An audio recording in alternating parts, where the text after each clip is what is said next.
Hey everyone, and welcome to Uncharted Realms' Friday event. I'm Brent, alongside streamer to be named, excited to bring you round one coverage of tonight's Armory Blitz. That's right, 6 rounds of Blitz goodness.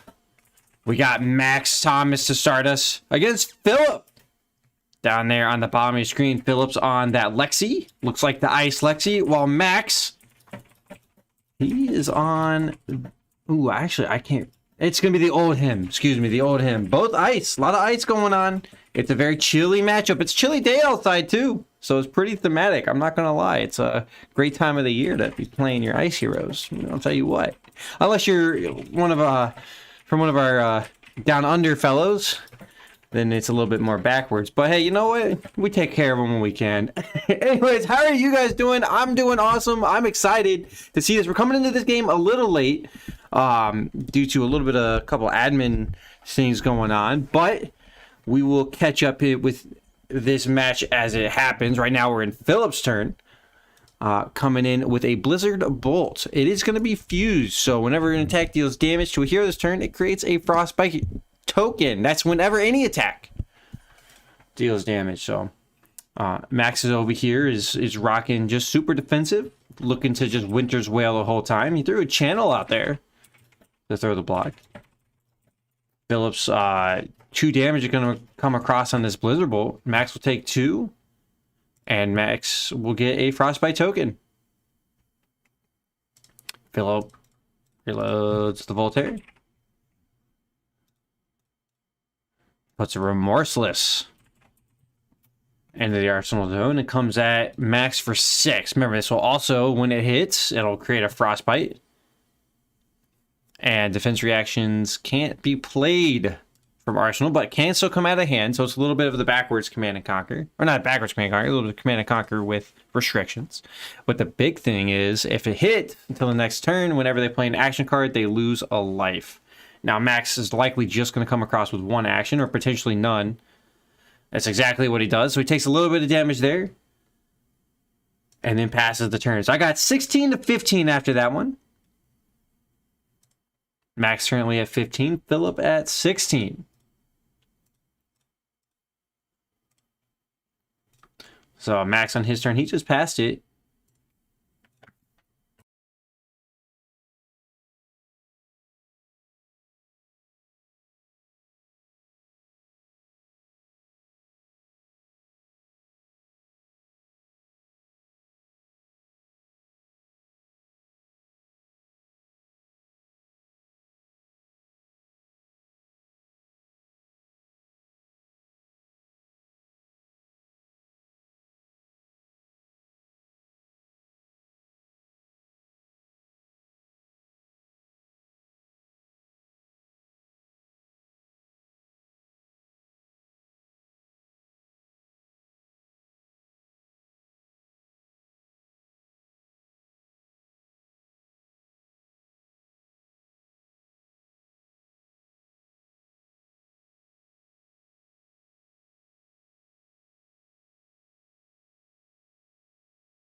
I realized I was muted.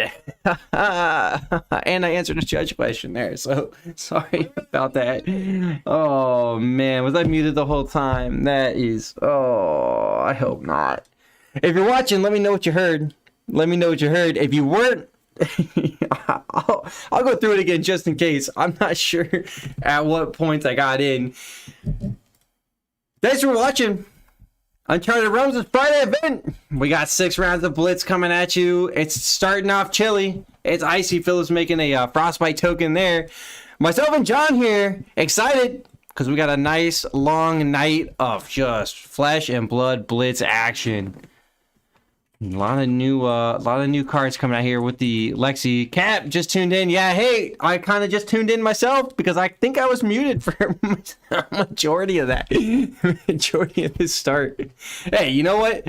We're nothing if not professional over here, right? You can't complain on that one. So, Philip, just Polar Blast. Not the whole time. All right, thanks, Catherine. Woo! I've been there before. So here we go. Here's the Ice Vein. I believe it's a red one coming in. The yellow one's still in Arsenal. So there's gonna be 2 Ice Veins here. And that is an Ice Quake, I think, in hand, or no, Weave Ice in hand there that's fused with this. So Chilling Ice Vein got fused. Whenever attack deals damage to your hero this turn, they discard a card unless they pay 1. Well, Max is rocking a payment kind of build, so that's not going to be too spicy against him.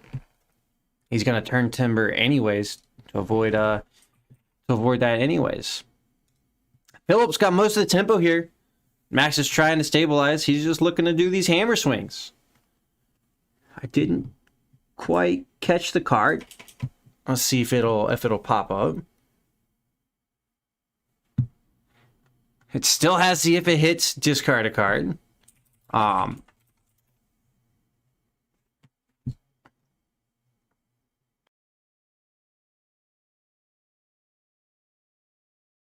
So didn't catch the card, but we'll get it here in a second. Cards, ooh, okay. 1 second there. Cards coming up. Maybe at some point. Anyways, it's coming in for 4, I believe. There's a Chilling Ice Vein still in Arsenal, and a Weave Ice in hand. 2 resources floating. Max activates the Crown of Seeds and throws a card in front of it. That's the channel. So that's going to block up 4. That's not going to hit. That means Max is not going to have to pay or discard a card. But now here's the yellow Chilling Ice Fang. Yeah, it was a Cold Wave. There we go. But I believe it was a blue one, right? I think. Didn't quite catch that name, actually, on the first one. But this was a Chilling Ice Vein coming in.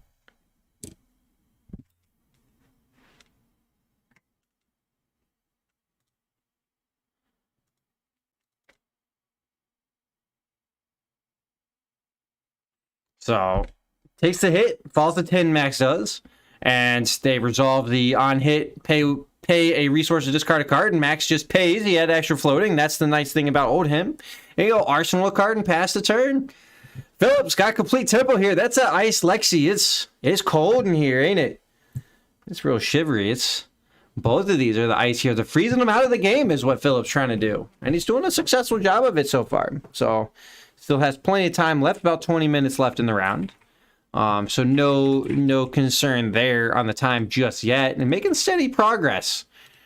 Philip has his opponent down half his life already, but Max does have 3 counters now in the Tunic. Got that card in Arsenal, and I think he's ready to come back at it. Still has all of his equipment, but something to keep in note there that rocking the Tunic instead of, say, the Tectonic plating.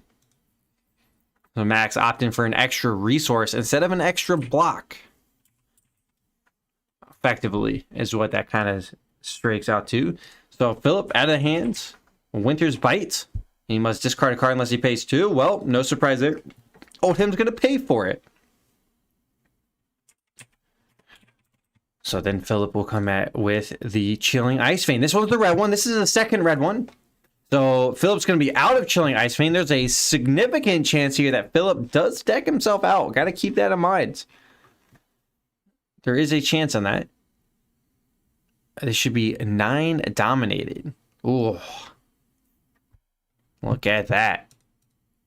Max blocks for 3, goes to reactions.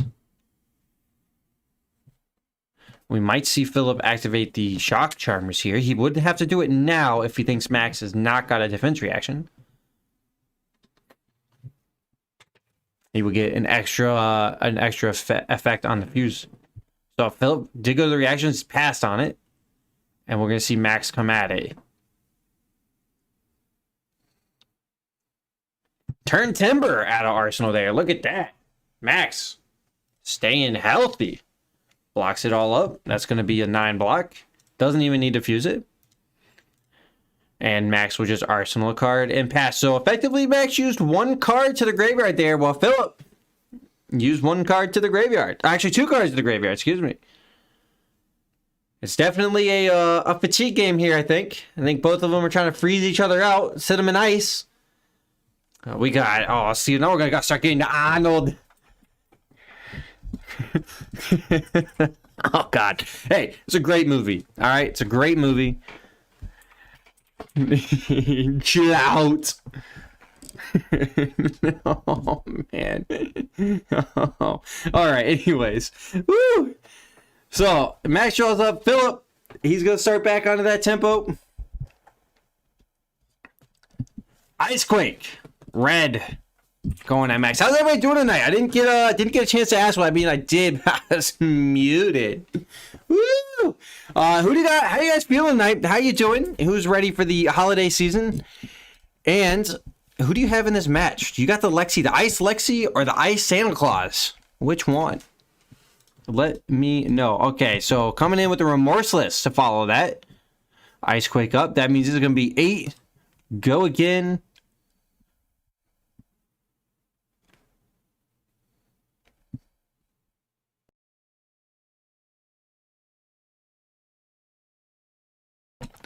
So 8 dominate.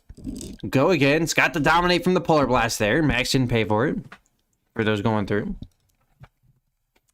Max got another turn Timber though. Oh man, you can't get through this man. He's got the shields up. Endless Arrow though, that's a great card to see for the Ranger.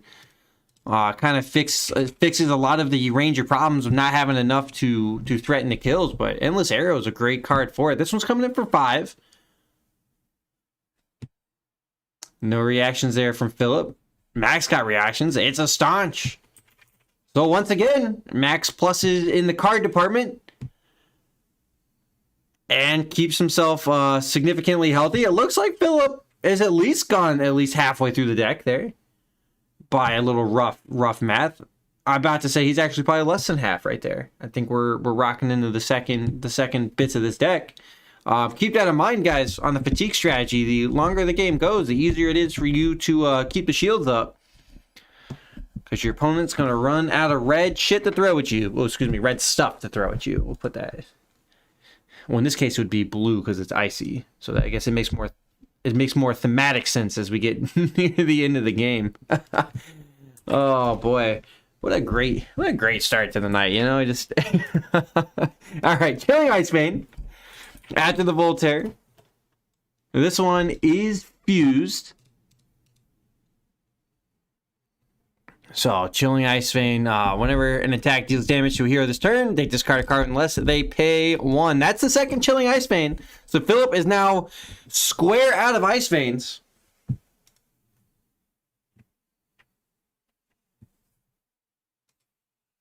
Max throws a Fate Scene at it. I don't think a Blizzard's coming in. I think the Blizzard... That's okay.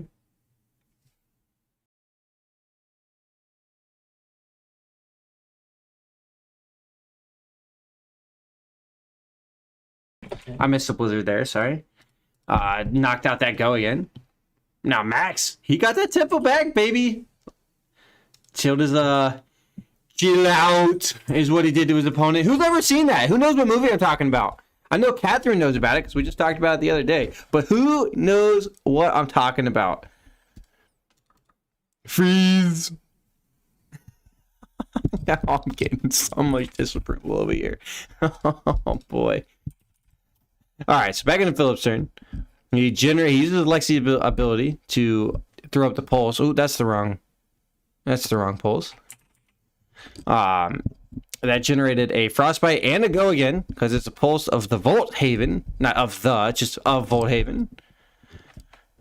When he casts it, his next lightning, ice, or elemental attack this turn gains 4. It was lightning, ice, so that's why Philip is going to be able to get the go again and the frostbite token generation off the Lexi ability. So that's a great card to be stacking in there. It's legendary. He can only have one of it in his deck. He's looking at it right now. He'd love to find a way to flip that back over. Unfortunately, that's not possible, but it would be nice. Now he's got 2 0-cost attacks here. Starts the Pulse Haven. The problem Philip's looking at is that the Endless Arrow there does not combine with that, so he's going to have to activate his Voltaire here. Throw in a... was that Bolton Shot, I think. Yep, coming out from Arsenal. It's a red one.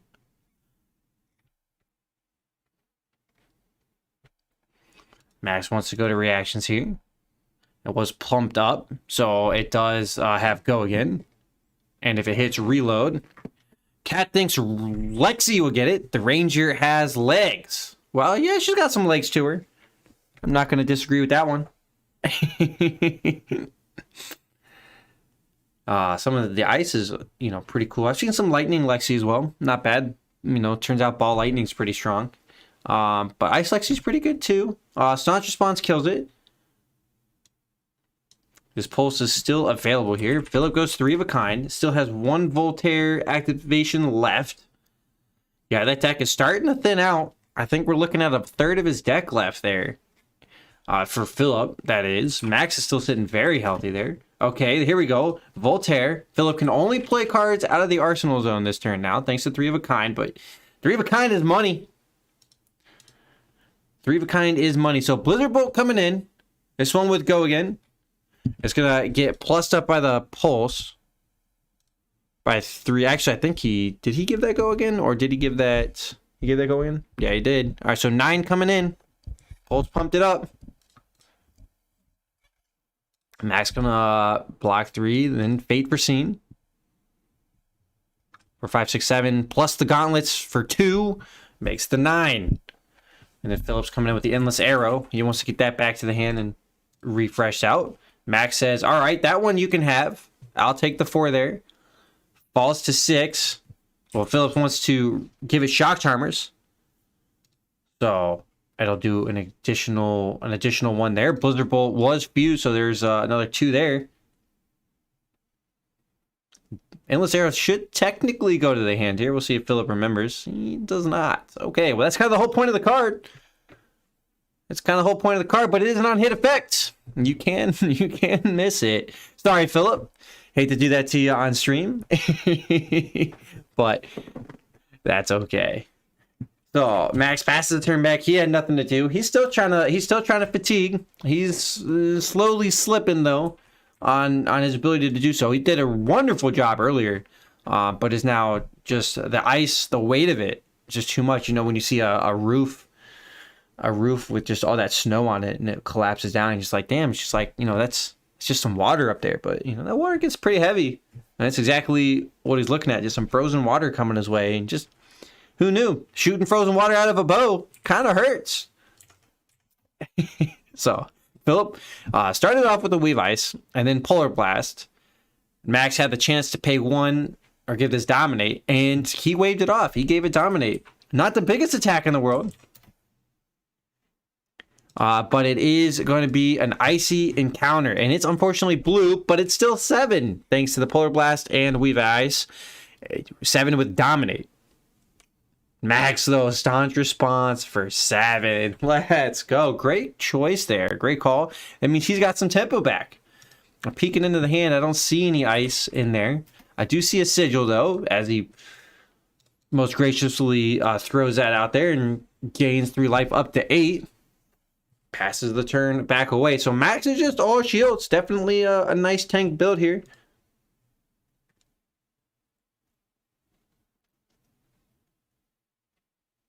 Philip, Lexi's, 3 of a kind. That's the second one. That's it. That's the last 3 of a kind here. So Philip needs to pretty much get there on the next couple of turns, or he will likely fatigue out.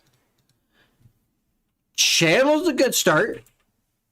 That's going to tax Max every time he goes to play one of his defense reactions. He's going to have to pay an additional 1. He will not have to pay an additional 1 for the Ram's Head if he goes for that, but he will have to pay an additional 1 for the Crown of Seeds. So Max follows up with that Weave Ice. That one's a blue, though, so it's only going to be +1. Philip draws up.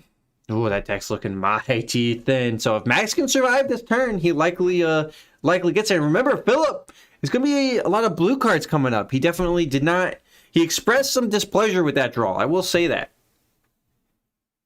I will say that. Now, the channel will stick out onto the field, but Max can just let it kill itself. He's not in a rush. Winner's Bite here. Max will have to discard a card unless he pays 2. I think we're going to see Max pay for it. Makes sense to do it. Oh, he might be stuck on all reds here. Oh, that could be very unfortunate if he's got defense reactions. He does. That's a Sync-Below gone. Ladies and gentlemen, that's some shields. Channel is channeling out. Oh, and there was a second one there, too, from Philip. He could have potentially double channeled here, throwing the Blizzard Bolt away and just tax Max out. But, you know, he's got to win the game, though, to be fair. So, Blizzard Bolt here is fused, so it is going to get +1 and Dominate. And it got 1 from the Voltaire. So, 6 coming across. Max, staunch responses paid for the tax. Oh, man. Woo! Tax almost killed him. Max will just pass on his turn. We'll go to Philip. Oh, that's so thin. We'll see if we can't get a rough count of this. Oh, is that down to 1? Did I see that correctly? This is it. I think that does it. Now, Philip will Lexi. That means here's the Frostbite. Max is now double tax on at least his first spell. We'll see if Cat was right on this one, or did the shields make it? They still got about another, what was that, another 5 minutes or so on the time, so plenty of time left here. Philip Ice Quakes. It's a yellow one though. Remember, this is all that pitch here. He's got nothing super spicy here. I don't even know if he has an arrow left. I really don't think so. Icy Encounter. Only coming in for 7. 2, 3, 4. Actually, yep, +1 from the Weave Ice. So 7 total. If it hits, it'll create a Frostbite. Max is going to block out. He was able to fuse the Turn Timber. And he has to pay for the Frostbite and the channel.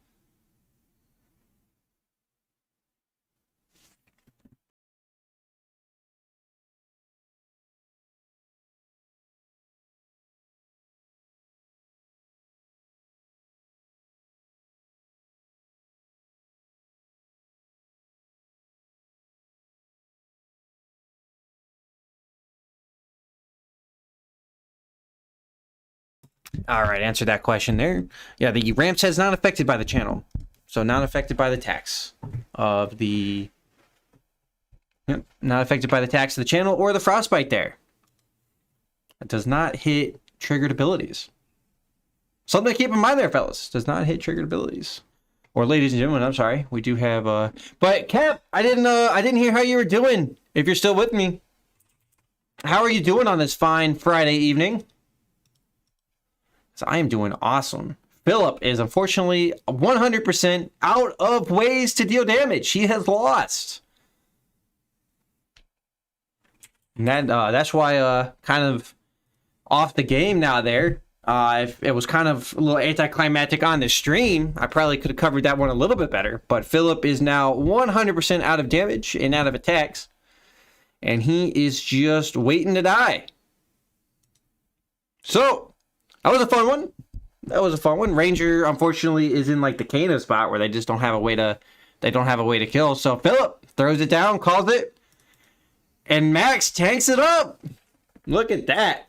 Oh, how you doing, Catherine? I was saying Cap, but thank you. I know you're doing great, Catherine. I know you're doing great, but I guess you know what? Thanks for throwing that in there. It's always nice to hear. You vote wrong. Philip did not get there. It was looking okay for a little bit, but The shields were too strong. And both of our ice guys having to one of them had to thaw out, and it was not Max. Stayed rock solid. But that cleans it up for round number 1. We're getting close on the time there, so round number 2 is going to come at you quick. Don't go anywhere. We'll be there quick, fast, and in a hurry.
Hey everyone, and welcome back to Uncharted Realms' Friday event. We're warming back up a little bit. We just had a chilly match going on with the Ice Lexi and Oldham.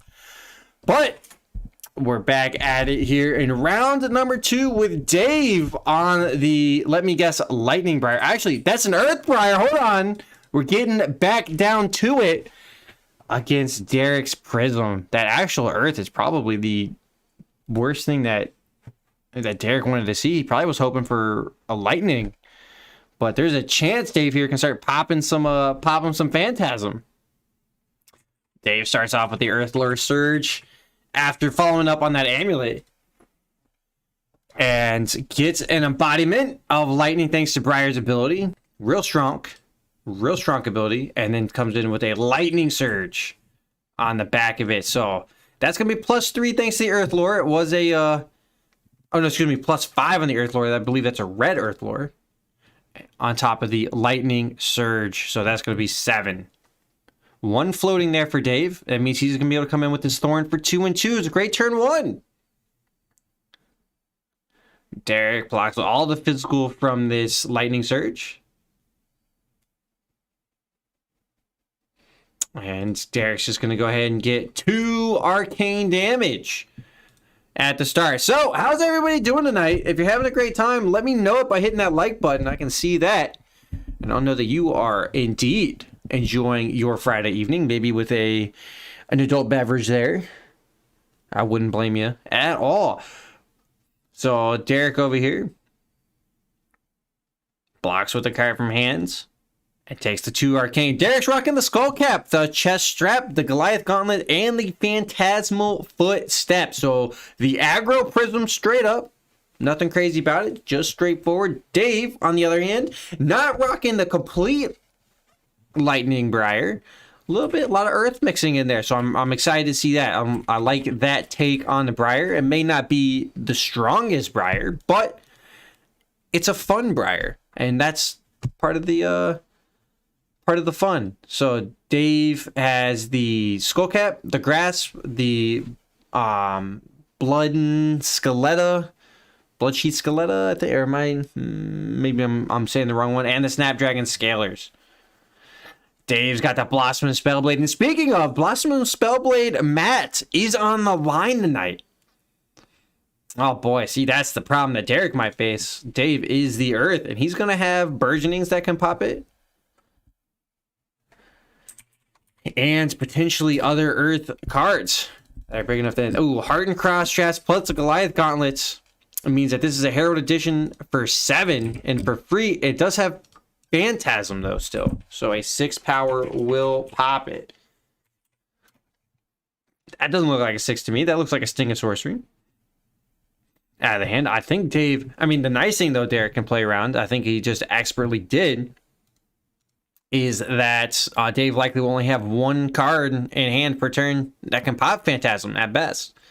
Dave, though, gets to throw his equipment out, and we see the strength of Runeblade here. You guys thought this was a Flesh and Blood TCG. No, this is Runeblade TCG. That's exactly what it is, because Dave's like, I can still block that with 1 card and 2 equipment. Like, hello. So that is the insane bit about this. But hey, you know what? That is the game we are playing at the moment there, fellas. So we got Dave just starting with a red Entwine Lightning. No fusion, so no go again here. Nothing else craziness. Dave does start the turn 2 life above his opponent. Derek soul shielding. Doesn't want to take the 4. Doesn't want any embodiments to be created. Potentially also keeps himself safe from a potential press. We're seeing what Derek's pitching here for this Soul Shield. That will move to his soul at the end of the turn. It's a Celestial Cataclysm. Yep, you won't need that anytime soon there, Derek. Soul Shield does make it in. I love how he tucks it instead of just putting it next to the hero. He's got the open spot, but makes it very indicative.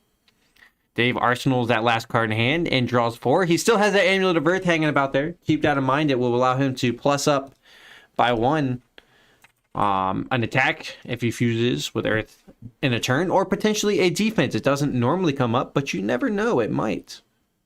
Actually, not in the Briar list. It's actually, I think, physically impossible. I think the defense can only come in the Guardian with Turn Timber. But correct me if I'm wrong. Somebody looked that up, hit me with the actual card there. So Derek, War-Tuned Herald coming in for 7. He pitched a Prismatic Shield for it. It does not have Go Again, but Derek also doesn't have any more cards to work with. Well, yeah, I believe Turn Timber is the only Earth Fusion on defense. Dave throws a Weave Earth out there, blocks 2 of it, takes 5, falls to 15. That's a quarter of his life. Derek over here, he's got a cold, so hopefully he doesn't face any hopefully he doesn't face our round 1 opponents, because that might just send him over the edge. He might freeze out at that point. Anyways, Dave coming back, trying to heal Derek's woes with some arcane damage coming from the ground. That's a Sting of Sorcery in this Earth/Lightning Briar list. So all attack action cards he controls this turn gain 1 arcane damage. Dave's gonna E-Strike. Likely a Go Again here. That's what I'm assuming. That way he can come in with a Thorn, get 2 damage for free. He does give a Go Again. So 1 arcane and 5 damage coming across at Derek. 1 arcane is definitely going to go there. Derek falls to 17. That'll create an embodiment of Earth for Dave if he remembers it. And it appears that he has forgotten, but that's okay. You know what? We don't hate. We just appreciate. I love rhyming. But on stream, I hate doing that to people on stream. So Derek takes a 5, falls to 12, creates a second embodiment. Ooh, Dave is not going with the Thorn. He is just going to Entwine Lightning. So another Sting plus 4. So Derek falls to 11. Can't block the Arcane up. I mean, theoretically, he could pitch 3 to the Skullcap, but he's definitely not going to do that. And so just 4.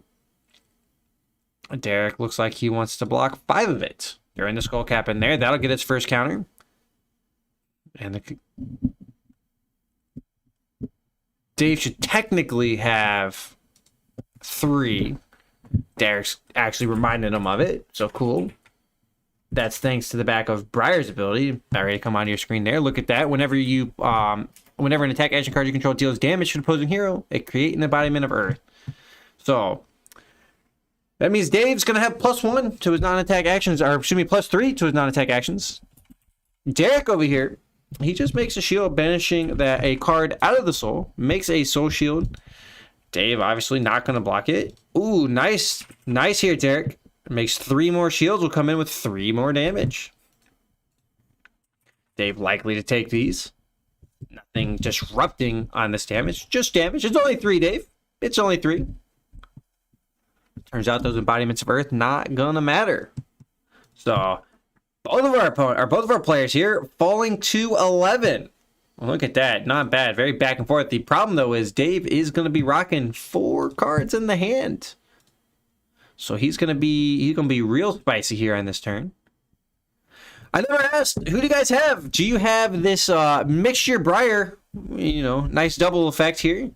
The Earth Lightning Briar, or do you have the old tried and true mid-range Prism? We know it's the mid-range because there are Prismatic Shields in Derek's deck. So that's a great indication there. Dave let us know earlier that his roommate is playing Arma. Great game, but he is definitely my type of gamer.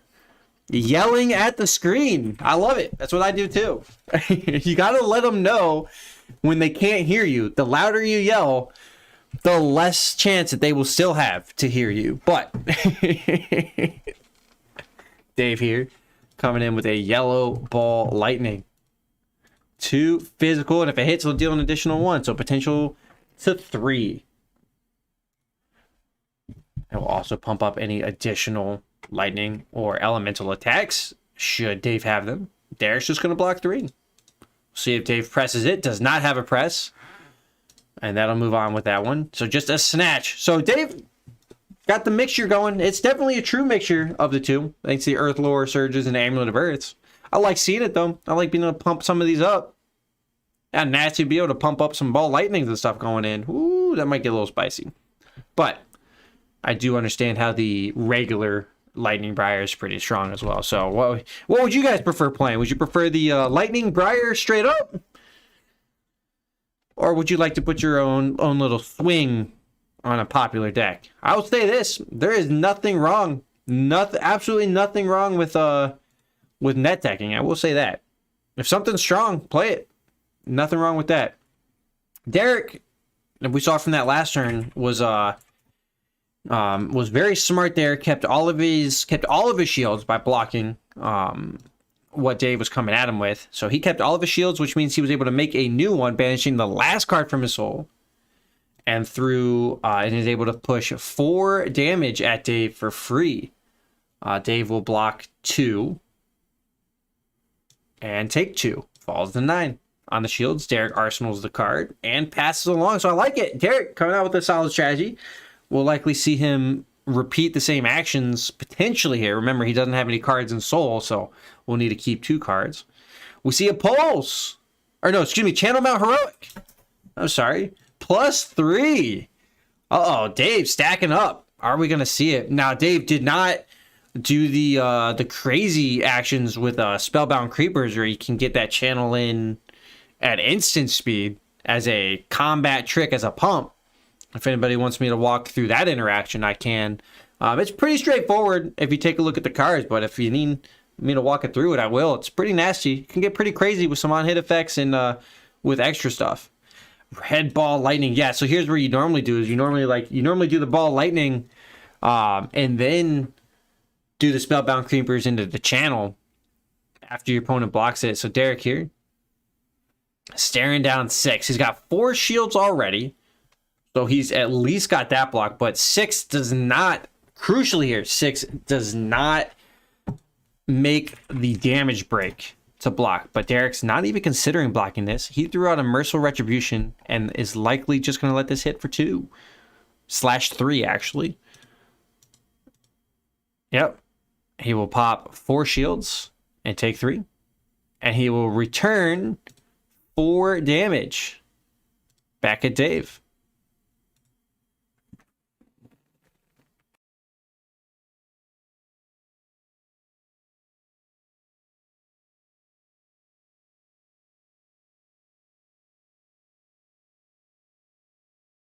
All right, answering a judge question there on the Merciful. No sweat there. Now, the crazy thing here for Derek, though, is that Merciful is out there and it's exposed. Dave has Go again, and he can chip it away if he wants.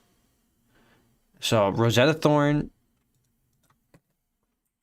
should go into a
All right, there. So answering the weapon questions there against Spectra does not do the Arcane. Derek will chip back in with the Merciful Retribution for 1 damage. And Dave will Arsenal card and pass the turn up. Gotta love Spectra interactions. So Derek on his turn, he's got 2 cards. Goes in with War-Tuned Herald pitching the Retribution. Actually, he might have an extra one, now that I think about it. That's coming in.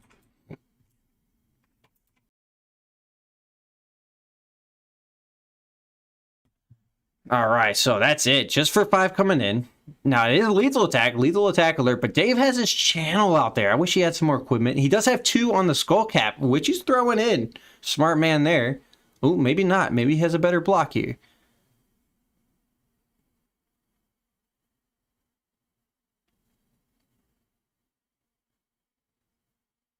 So Dave throws a skull cap, blocks 2, wants to take 3, fall to 1.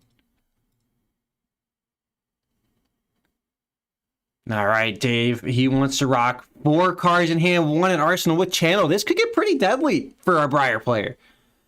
He's looking, he only needs to do 8 damage. Ah, man, I think this is going to get wild. Oh, it starts with a scar for a scar. That's 0. 7 total. Yep, you're right, Jack. You got it. I gotta check. He mentioned something about E-Strike. I gotta double check on the E-Strike, but I believe E-Strike works the same way because it has been updated to when you attack.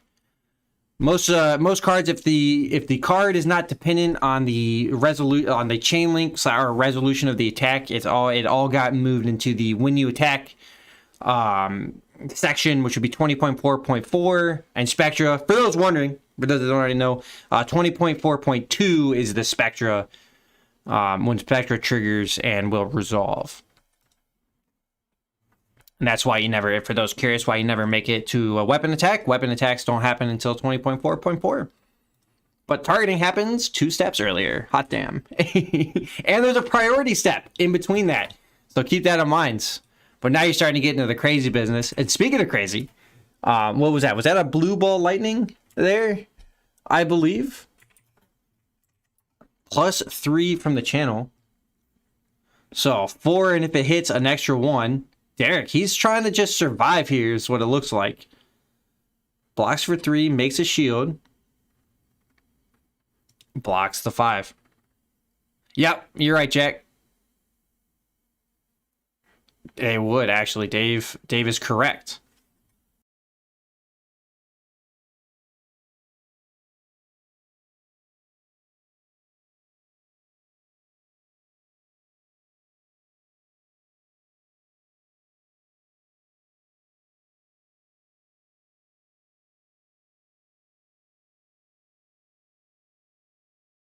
All right, so Dave got 1 damage in there off the ball lightning, off the first one, thanks to replacement effects on the shields. Yeah, Briar's spike it. Dave was able to get there with the channel. Oh, and he had a second one. Derek almost had it. Yeah, Briar's get wild. Welcome to Lightning Briar, fellas. If you take a look, I'd like to direct everybody's attention down to that pitch zone and see that there is nothing fucking there. Excuse me on that. Excuse the language. Oh boy, but yeah, that's the way it be sometimes. Dave navigated really well, used blocks effectively down to 1, and was able to come back in. Popping the phantasm actually was almost the make or break on that one, but that cleans it up for us here in round 2. If you hate Briar, if you hate the new Lightning Briar, hit that like button. That's how I'll keep tally of it.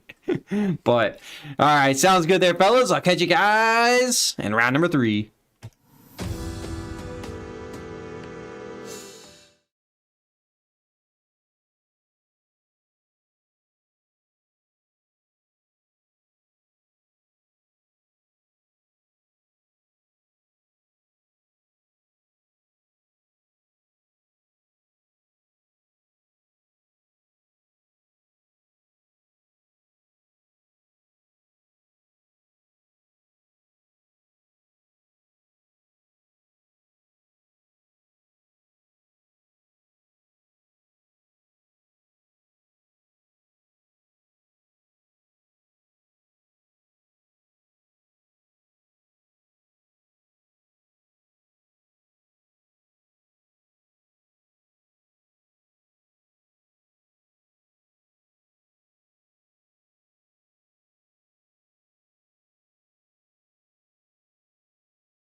everyone, and welcome back to Uncharted Realms' Friday event. It warmed up after the chilly first rounds. It got earthy and lightning-y. I think that's good verbiage there.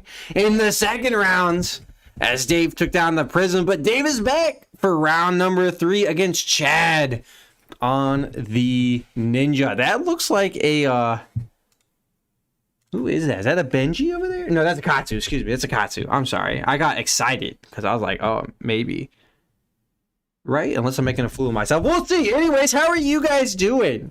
I'm doing awesome. Thanks for asking. I know you didn't, but you know what? I'll throw it out there. Anyways, Dave, gonna be our turn 1 player rocking the same equipment as previous. Chad on the Ninja, rocking the normal Ninja stuff. I don't think there's anything crazy about that. That's the Mask of Momentum, the Breaking Scales, the Spane Spring Tunic, and the Snapdragon Scalers. So no surprise there. Dave over here, turn 1 player, starting our snatch. Chad, let's see what's what. Oh, I believe he made a rune chant. Excuse me, I missed it.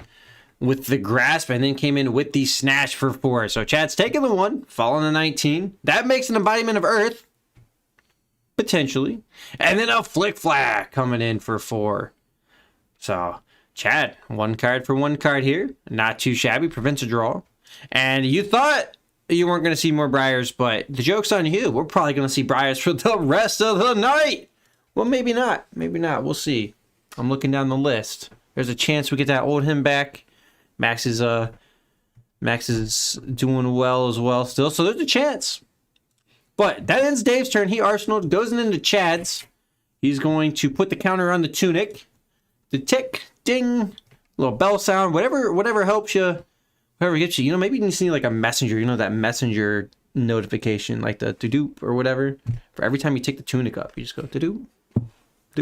Or whatever the messenger notification is.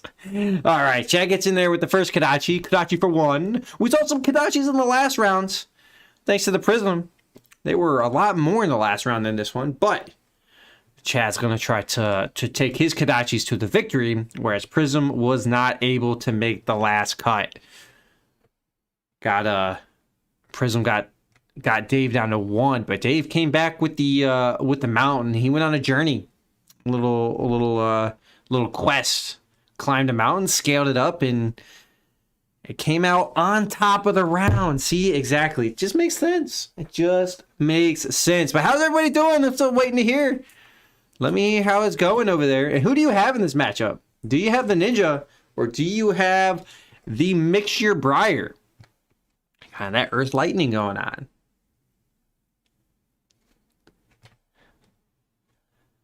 Dave staring down a whelming gust wave. It's not exactly very overwhelming. It's just kind of meh-whelming. Let's be because it's a blue one only coming in for 1. I'm here all week, folks.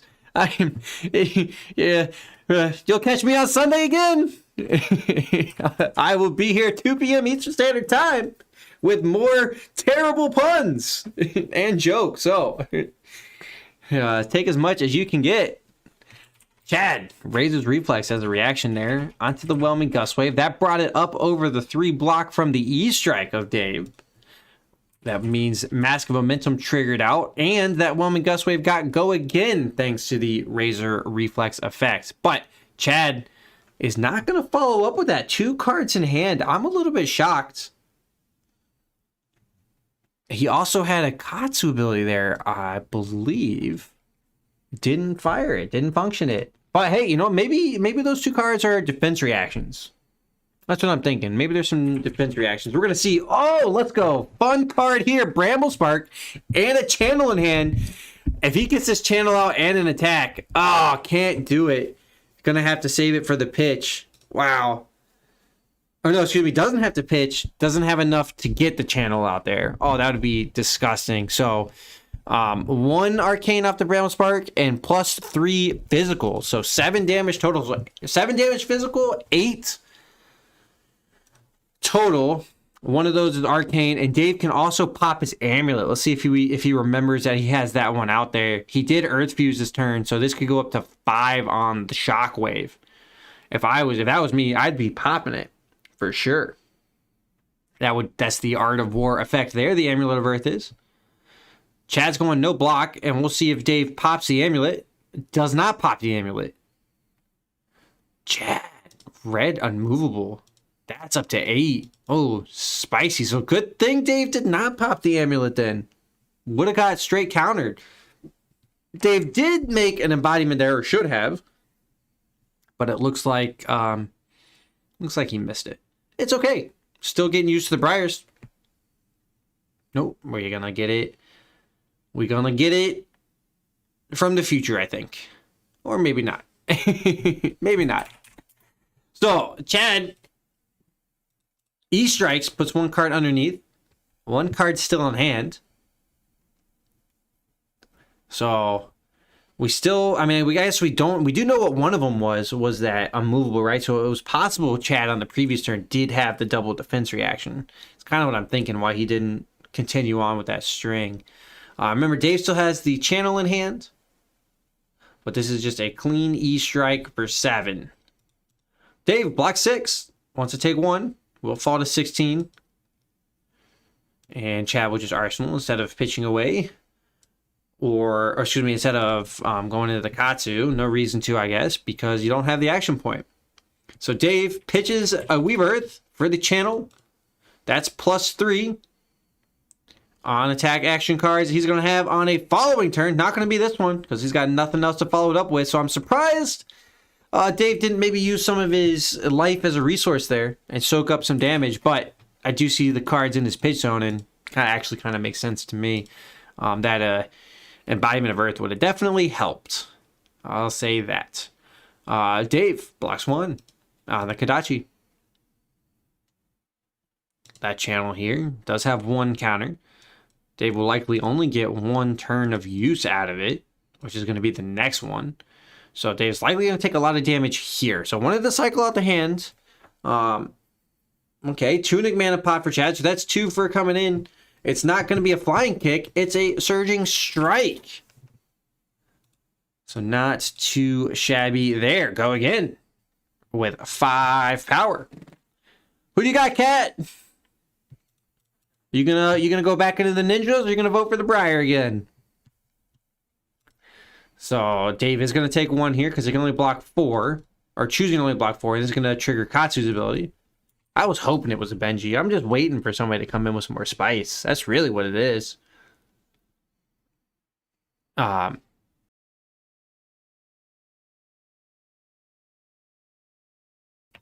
right, little clarification there for the Katsu ability. It does attack action card.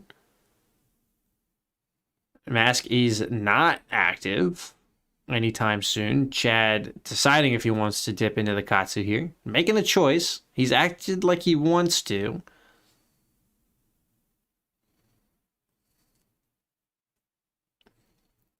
This would be the turn for Chad to really pressure. Try to knock out resources here from Dave's hand so that way he can't function on this channel.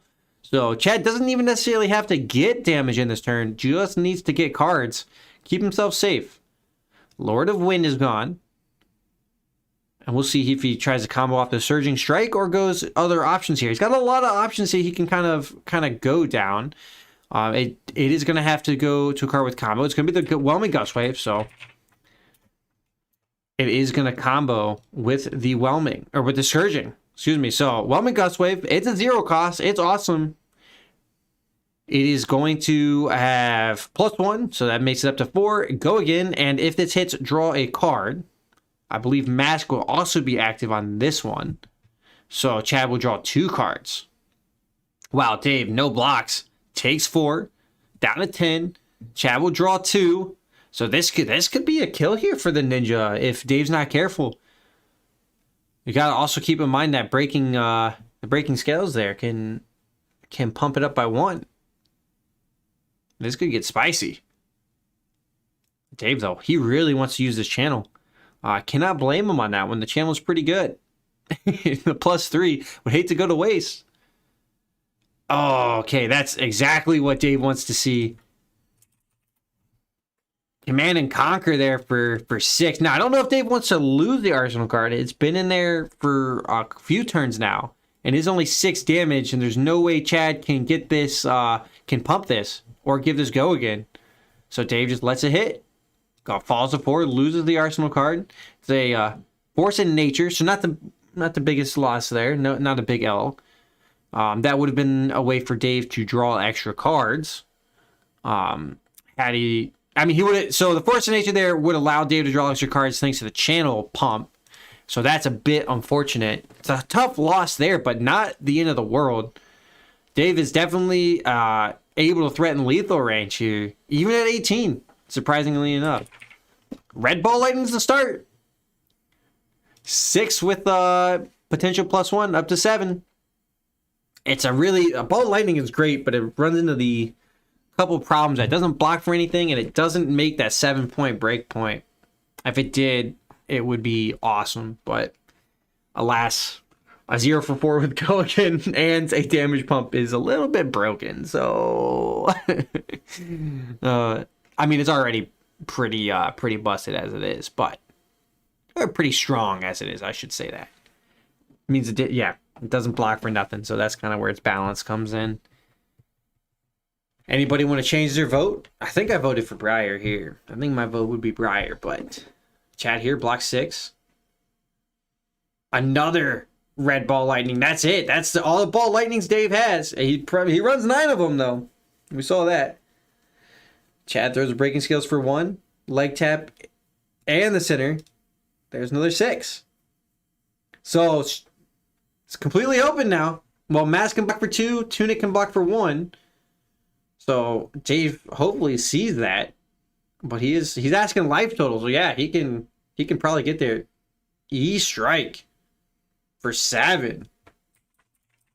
Or maybe go again. And come in with the Thorn. After popping his chest piece is what I'd imagine.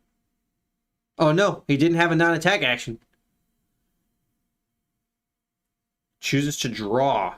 He's got the Snapdragon Scalers that he can give it go again. Yep, gives it go again with the snap. No blocks from Chad on it.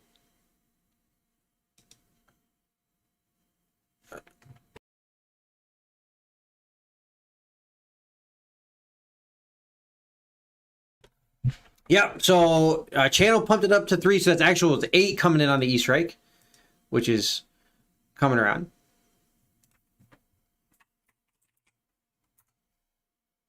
So a total of 4 plus 3 from the channel, and then 2 Ball Lightning effects.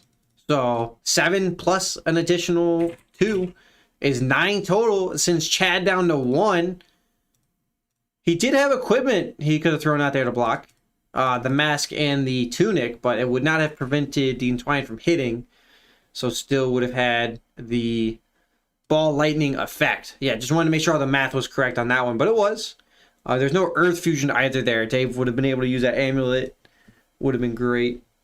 No Arcane Barrier for Chad, Dave points out. So he's likely just going to make a Rune Chant, attack with the Thorn, and this will be GG.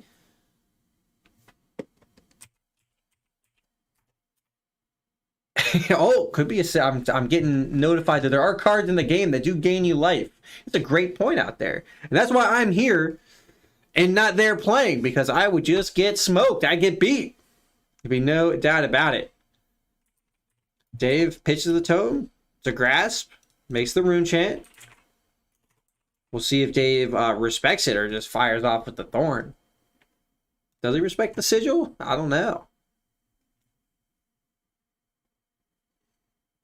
Pitching a Force. I think he's got a second channel in his hand. Plays Force of Nature, doesn't pitch it. Alright. We got there.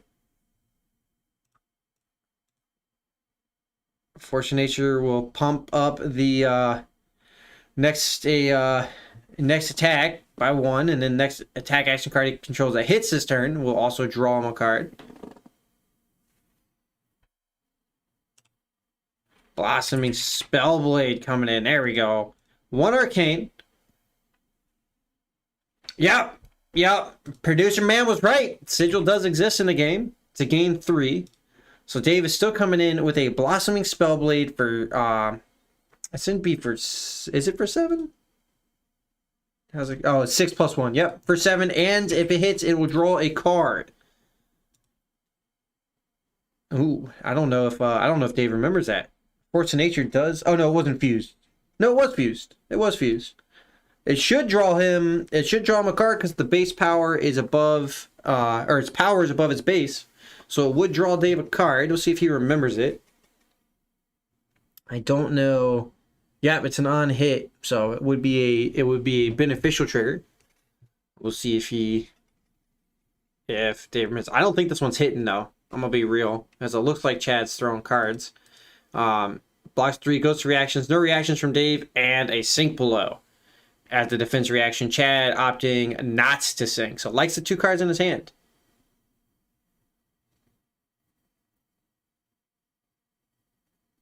Ooh, Dave actually gonna pop the amulet. Puts it up to 8. Well, look at that. And he remembered his draw effects from the Fawn, otherwise known as Force of Nature, for those that play League of Legends. Speed of League of Legends, Arcane. Not a bad show. Not a bad show. We're talking about arcane damage here Dave tried to throw out to win the game. Chad sigiled it out. You know, sometimes you gotta watch out for that. A little sneaky. I'm a wizard player, so those sigils are definitely super sneaky. Crane Dance coming in for 1. Dave blocks 1 on equipment. Chad gives it go again. And a Find Center follow up. So, not a bad turn there. Find Center is going to prevent Dave from blocking with equipment. I don't think Dave cares about this, to be fair. It's only coming in for 2. Dave's at 4. Gives it plus 1. Dave falls to 1 again. Back-to-back rounds at 1.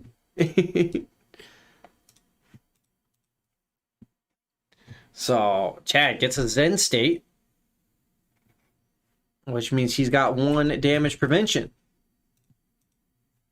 Now, it is also a replacement effect, though, so if Dave has Ball Lightnings, it will match up in Dave's favor. 2-1's the ball game here at the moment. Dave is, again, starting with a scar for a scar. Great way to do it when you're at 1. Look at that. Look at them apples. 0 for 4. We're going to see another full no-pitch zone.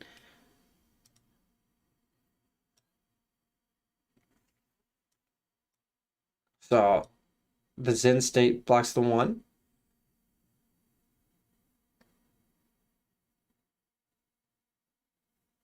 So, a little clarification here for Zen state.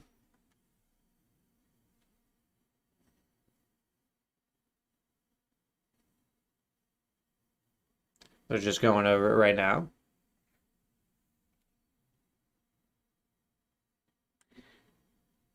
Dave just getting a reading on it. Scar for a scar would not do anything. Dave was expecting it. I think Dave was expecting it to potentially get in there for 1. But the Ball Lightning does work in Dave's favor. So Chad will have to block it. No reactions for Dave. Chad will take 1.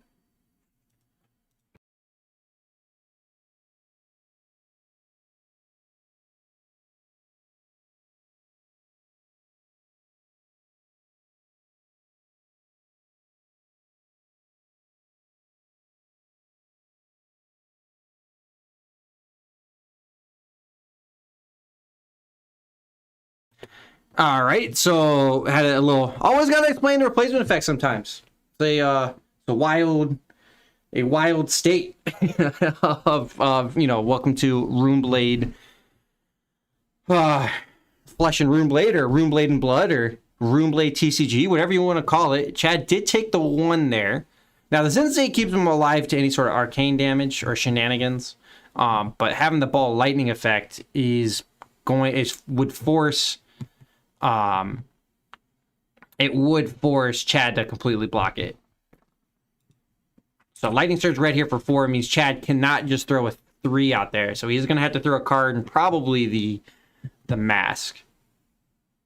It's going to have to be at least 2 things. It's going to be, well, I mean, he could have a defense reaction, to be fair. So I shouldn't say that. He could have a defense reaction, but we're very clear on the replacement effects now. Chad will block 5.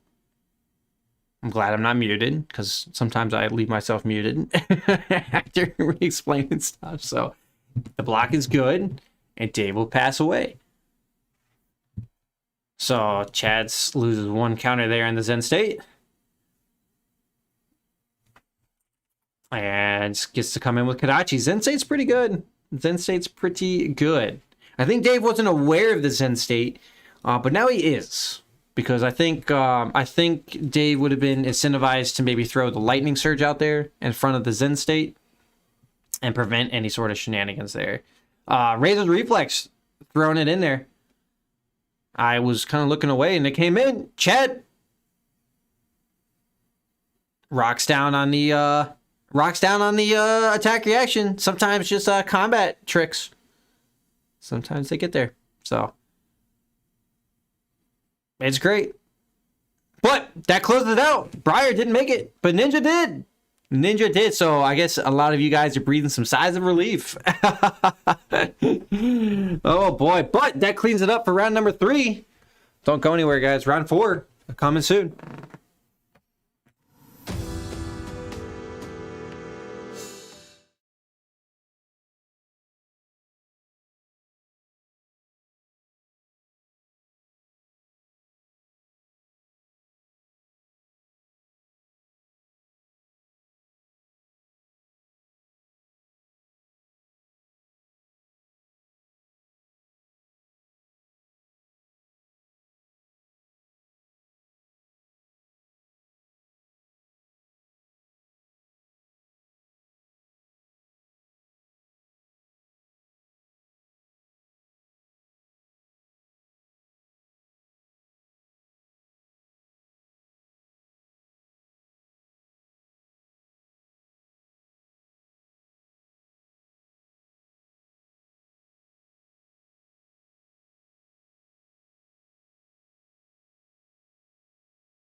welcome back to Uncharted Realms' Friday event. It's starting to get a little chilly back in here.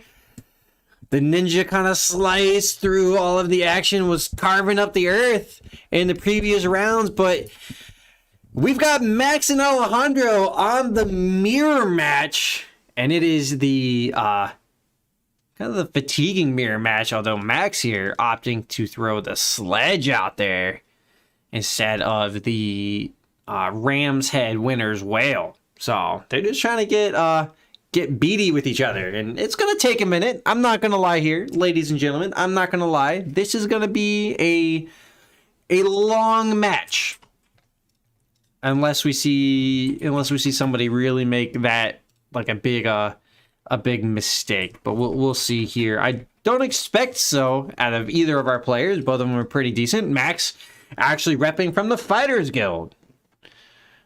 So give Max a little talk when you see him. Plays a lot of games there. If I remember correctly, they have a lot of Guardian players over there. Like a lot of Guardian players in that circle. So Max was staring down a Spinal Crush for 9, and Max gets to block it all up. That's the way it be. And that's this match, fellas. Ladies and gentlemen, get ready, because what you saw is exactly what to expect for the whole rest of the day. Max, Arsenal on the card. We're going to see a lot of just Arsenals. We're going to see a lot of, like, random beat techs, and that's the way it's going to be. But yeah, a lot of Guardian players coming out of the Fighters Guild. We'll get to see them a little bit, and they definitely have the fatigue game down. Alejandro remakes the seismic on his turn. It looks like a remembrance. That's going to be good for this matchup. Who do you guys have? Which old him? Do you have the tempo old him, or do you have the old him, the turn 1? This is legitimately just going to be random defense back and forth. Alejandro here repping the pummel. We'll see if Max double pitches. Oh, I guess no blocks into reactions here from Max. And no pummel, actually. Excuse me. I am straight bamboozled. No ice on the winner's whale. So no frostbite token there. So just a ding of damage.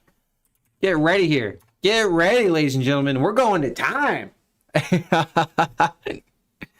We'll find out, though. Alejandro, though, makes another seismic. Oh, no, excuse me. Crown here. It is Max's turn, excuse me. Alejandro's doing the crown. Puts 1 in the shield. Preventing 2 at the moment. Needs another 4. D-reacts Earth. So that's it for the Blacksmith Alejandro. Now we go into reactions. Here we go. Thank you for our players playing it a little bit different there. So 2 damage prevention there on the old him, and takes 2. Down to 18. Max passes the turn. So Max not going with with any really attacks, just kind of hammers. He's a fire in his hammer. Definitely going for the fatigue strategy. So far he's ahead, but you know that's the way it be sometimes. Snow under. He's trying to chill this out even more. It's getting a little frosty in here. Oh, that was a good one. But no snowman getting made up, because turn timber. It's going to smack that right back. Red turn timber here. Up to, it brings that. It was fused too, wasn't it? So that's up to 9 total on that defense. Max on his turn, likely just going to come in with you guessed it, hammer.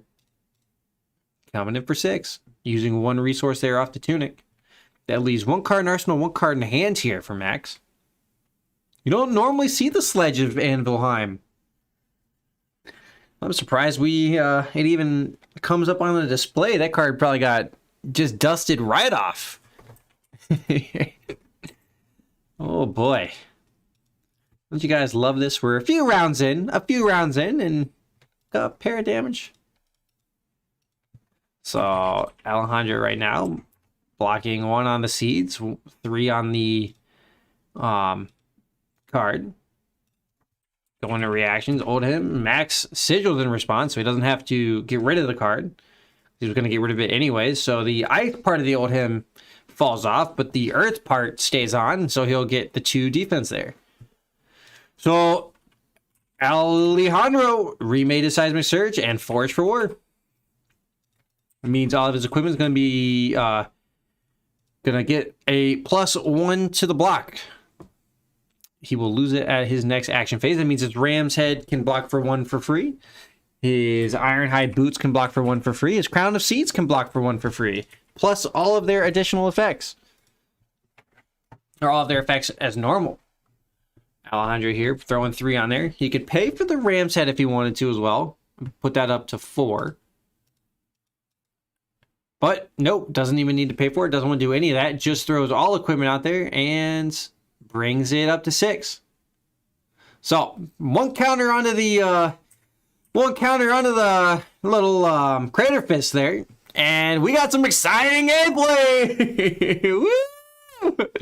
Oh boy, Alejandro actually coming in with another attack. This one's an Oaken Old. Look at that. Wants to remake the seismic. That's not a Snow Wonder. That's an Oaken Old.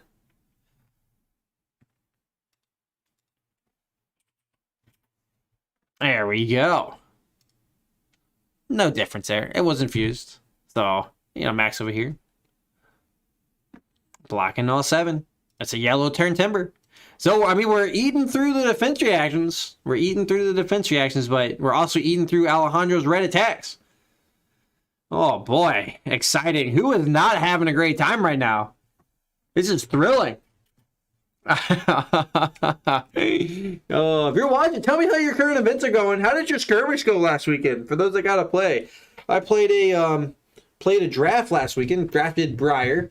I go with more of an Earth Briar strategy in draft. Because it's usually open. I'm a big fan of the stirs. Go like the Bramblespark stir strategy on the Earth. You can get pretty meaty on those attacks. And got second place. Undefeated in Swiss, but lost in the finals. Against an Oldhim, actually. Surprisingly enough. Oldhim had a good combination of cards and couldn't get through. Ended up decking out. Decking out for the loss in the finals. It was close though. Down to close life totals. So that's the way it be sometimes though. Just hammers back and forth. For those that want to recap the last 2 turns, just back and forth hammers. Nothing crazy here. Just a lot of going through the motions. Tell me how your skirmishes are going. Or your recent nationals events. Max, second sigil here, though. Goes up to 25 life. We're going backwards on the life totals here, ladies and gentlemen. Oh, boy. Are these guys going to make it in time? Their time ends in exactly 23 minutes. 23 minutes. Count it. So, it's, we got some time to go. Here. Somebody wants to keep tally of all the hammer swings, you can play a drinking game if you want to get really turned or just straight. Just straight drunk. Just take a shot every time somebody swings with a hammer. There you go. You might actually go to the hospital after this match is done. How about for every turn? For every complete round of turns, take a shot. You would still go through 2 bottles. Which is uncommon for Blitz. Oh, actually, life damage. Hold on. Woo! I missed it. Alejandro can only block for 5. Took 1. Fell to 17. Look at that. Spicy. Down to 17. We've only been 7 rounds. Yeah, what am I saying? Oldhim's a fun character. Santa is great.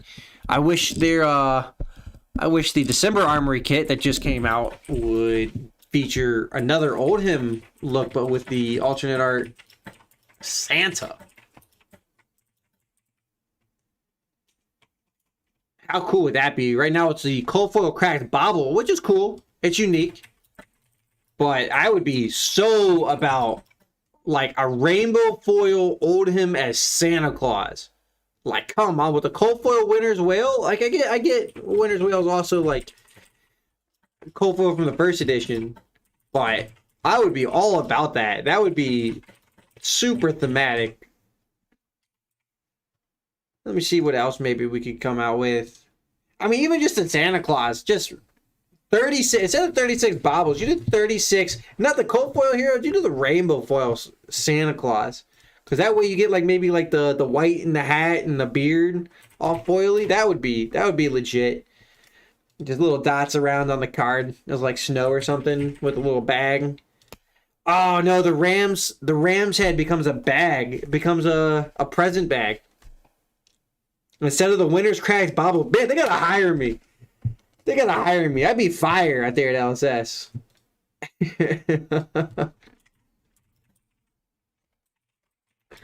I'd be fire. Anybody down with that idea?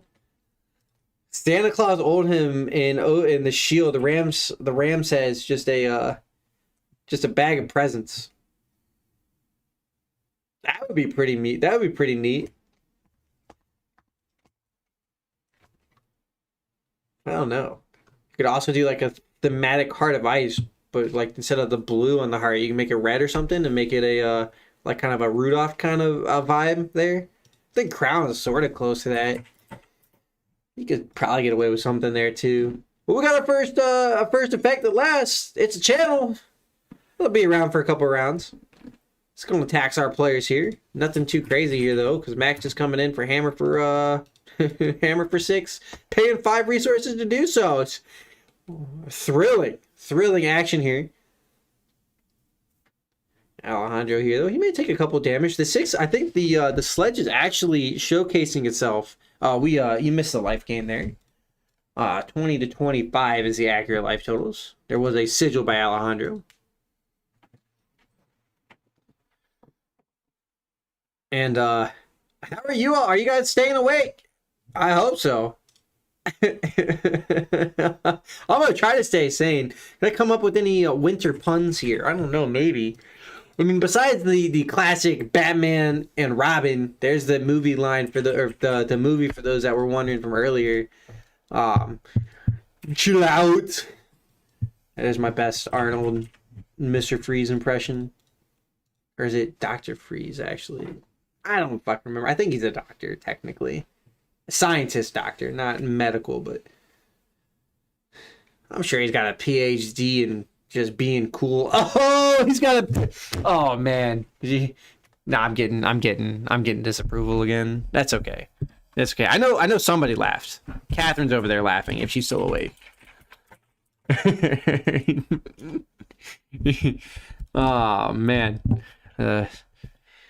So, yeah, I'm just trying to keep everybody entertained if I can. What can I do for you? Ask some questions away if you got them. If you want to know anything more about the game, if you want to know what's going on in this match, I can explain it and why it's happening. But so far it does look like the Max is starting to take a lead here. But I think Max also probably double sleeves his cards, so we gotta wait around for that. So, all right, we're still rocking. We got round started at 15, so we are 14 minutes in, fellas, with a 5 life gained in this effectively. In this match. So actually we see our first spice here. Command and Conquer for 6. No defense reaction card. So that means that Max is going to take some damage. He can still function his owed him defense reaction because Command and Conquer does super specify cards played to it on the chain. And for those wondering, it did still work that way with the old printing of Command and Conquer. They did just update the clarity of it. It was not a functional errata. You do see that a lot online, but it was just a clarity update. There's a few of those that go out and about. But some of the interactions require kind of an in-depth knowledge of the rule book, and LSS wants to make it a very friendly game for people to be able to sit down, enjoy, and play, and not get gotcha'd. So that's which didn't exactly work out with the whole Lightning Briar situation, but it's whatever. So we are 18 to 18, 24 to 18. It's happening. Little jazz hands. It's happening. Max trying to thaw Alejandro out. Yeah, so Mr. Freeze got a PhD in cool. Like that's just good. You know what I'm saying? That sounds hip. Yeah. Don't worry. I look exactly how you're picturing. I do. My shoes also look like they just freshly mowed with, to be fair, too. So I'm not gonna lie there. I'm putting myself on blast. Damn, we're not gonna be allowed to stream any more Oldham v Oldham matches. Who knows what I'm gonna say up here? Oh boy! All right, turn timber into this Oakenold. You see the Terra Sunder go underneath there. The Dominate doesn't even matter in this matchup, to be fair. It doesn't matter much. Now, I'll ask you, I'll throw a leading question out there to everybody. Would you rather have Oldham v Oldham, or would you rather just have Briar v anything? Because I know a lot of people aren't big fans of Briar right now. How overpowering she is. Ooh, gotta roll out the neck a little bit. Got a little kink in the neck. Which I guess leads me to my next point. Just went into 21 to 24 on the life. We are, what's the time around? It's 45, right? Is when the round ends. So we are 14 minutes to go, and neither one of our players, both of our players have effectively gained life in half of a blitz round. So pretty cute. But yeah, no, throw that out there. Recently bought a bamboo sheets and a weighted blanket. And I tell you what, you sleep pretty good with those. Not gonna lie, the sheets keep you pretty cool, and you add in the weight of the blanket, and you're like not tossing and turning or whatever. It's like a big old hug while you're sleeping. So I actually recommend it. I bought it from Hush. I bought some of their combos. So I got their sheets and then their pillowcases, and then their winter and summer weighted blanket covers plus the weighted blanket that comes with them. So we'll see how it works in the summer too, though. I'm excited. We got the winter cover on there right now, and it keeps you nice and toasty, nice and warm, and leads to some awesome sleep for the night. We'll say that. But Puppy would enjoy this matchup. I'll say that. A lot of back and forth. She's a Siberian Husky as well, so the cold nature of the match would be very enticing. Now that it started to hit the winter months, it's damn near impossible to bring her inside. You let her out to go pee, and she just will not come back in ever. She's just out there. You know, just like, please come back in. Nope, she won't do it. You gotta take her out on a leash practically just to be able to come back inside and close the door up, you know? But it makes it nice. You can open up the window and stay cool throughout the day. Prevents my computer room from heating up too far. I'm all about it. Oh, hold on. Action happened here, fellas. Alejandro took a complete anvil hit. Look at that. Or Anvilheim hit. There we go. Fell to 13. And coming back with a Glacial Footsteps. That looks like a red one. It wasn't fused, though. It was not fused.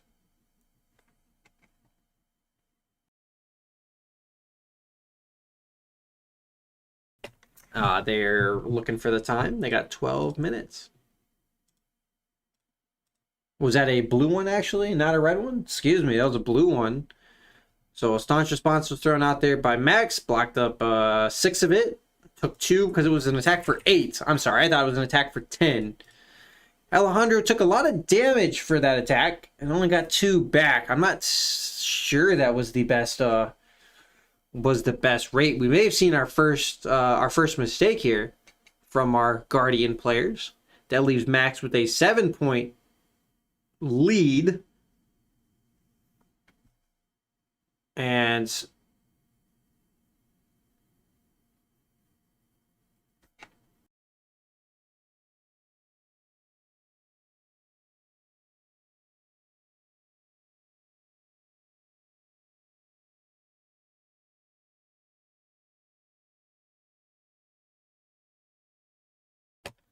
All right, yeah, I had to clarify there on the pulse. That was going to be Earth and Ice. So Max had to put that one on top and then drew it up.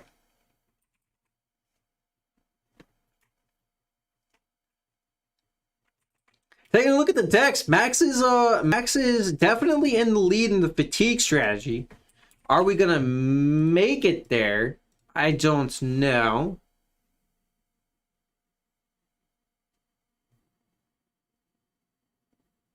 I think we might run out of time, although our players are playing rather quickly.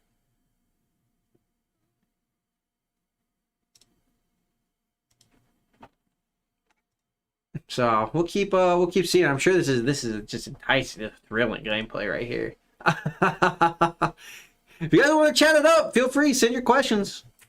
Happy to answer judge questions, happy to answer gameplay questions, happy to answer strategy. What you think's strong? What you think's coming up? Everfest stuff. The new December Armory kit dropped. You can take a look at that. I'll spoil it a little bit. Cracked baubles. So kind of a miss. It's more of a collector's armory kit, but it is 36 total cracked baubles and then 2 playmats. I gotta go check the playmat. I think the playmat's also a cracked bauble. I'm not sure though. I had to double check it, but not as enticing as the Cobalt Foil Rosetta Thorn. Tell you that much. And the Rainbow Foil Briar. Those two are popular armory kit pieces. Same with the mat. Now, to be fair, the if it is the bobble mat, I have to double check it. If it is that's pretty cool. I think I can get behind that. Let me see if I can. I'm gonna look it up actually right now. I got plenty of time. For those wondering why I might not be covering this one as closely as I do other ones, it's because this matchup's pretty just straightforward. It's just a defensive game unless somebody really screws up. So like Alejandro might have messed up a little bit by taking a big old hit. But yep, it is a cracked bobble playmat. 2 of them per kit. So I guess it could be pretty cool to flex on during the winter months, in the following year or whatever, or maybe in the January and February. I mean, it's more thematic in November or December, to be fair. So you may have to wait a year to pop it back out. You guys are probably not as big mat guys as I am. I like to theme out my mats and my ideas. I got winter mats. I got a few Star Cities. I got some Star City Penguins. I got Tarma Goat, one of the Star City mats there, I believe, for their creature collections. It's like Tarmogoyf from Magic, but as a Tarma Goat, and it's all winter themed. So looking forward to busting that mat out. Actually, I might bring that one to the skirmish tomorrow. Yeah, that'd be pretty cool. Tarma Goat it back up. It's Tarma Goat season. See, I love it because it's a pun as well. You can't get around it. And I'm not a big fan of the squares on the mats. I hate to say it. So like the skirmish mat for this one, not a super big fan of. The Blossoming Spellblade, I'm okay with. I do play with one. I have a few Flesh and Blood mats, but I'm not actively actually searching them out. I think the art looks awesome, but I absolutely hate the squares on them. So it's kind of. I wish they would do a square version and a one without the squares, because I use them, or the plan is to use them as art. So Max is slowly but surely chipping away. Alejandro is likely to use. I guess they're technically rectangles. I'm sorry. I'm being scolded. They do have 4 right angles, but differing length sides. There, yeah. Oh boy. So it is what it is. So Max is definitely slowly but surely getting there. But we'll see if he makes it in time. He's down to 6 minutes to go. So it's going to be close.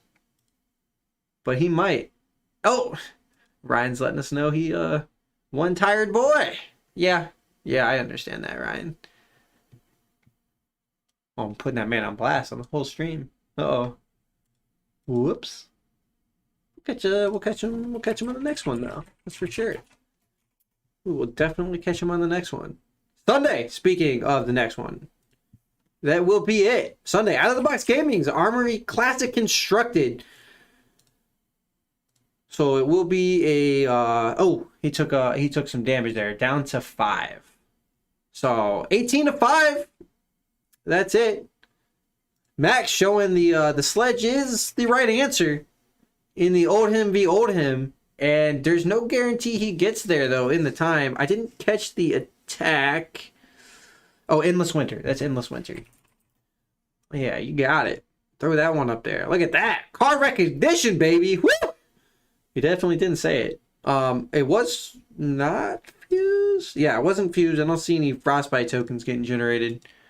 It didn't hit. Oh, no, it did hit for 1. So Max is just going to pass. Can't get taxed. 17 to 5. Or Alejandro's not indicating it did. We could be wrong on that one there. I wouldn't be surprised. I think, I guess, take him back up 18 to 5. It's not like it matters in this matchup. So, turn timber here. Yep. Oh, that was a snow under. That was a snow under. And here we go. We actually may see a non-fatigue win here. We might see Max just actually get there on the back of the sledge. It's pretty meaty. Now, to be fair, it only attacks for 6. So you can block it with just 2 cards. But you end up fatiguing yourself out a little bit quicker there. So Alejandro was playing with the strategy of take a little bit of damage but come in with some attacks of his own. Didn't quite work out for him this game, but he's trying. Alejandro, though, might have some cards that he likes on this one. He's looking through it. These are lethal attacks. Keep that in mind. That's what's kind of taking him some time. Follows it 2, so we actually might get there. Max might close this out here. He has 4 minutes to do so. Has 4 minutes to do so. Ooh, like falling asleep. That would be a little bit embarrassing. That'd be a little bad. So there's that. Oh gosh. Turn timber. More defenses and a sink. Gets around the Okino dominate. And Alejandro's at 2. Max might close it out. No, I mean, to be fair, Alejandro can just throw 2 cards a turn from hand. So we'll see. 3 minutes to go. 3 minutes and counting. It's the final countdown. Oh gosh. Well, there goes every single one of our viewers. Sorry, guys. I had to. Speaking of Europe, the European nationals are also recaps. Check out the articles on that on the fabtcg.com website. Those that'd be pretty good. Alejandro at 2, so 3 minutes to go, 2 life remaining, and just nothing there for 1, unfortunately. Should be 1 counter on the tunic right here, I think, to be fair. Or will be 1 counter on the tunic. And we continue to watch the clock. 2 minutes to go. Winner's whale. Max can actually affect to take some of this, but I don't know if he's running a whole bunch of attacks in there. I've yet to really see him attack with anything but a weapon.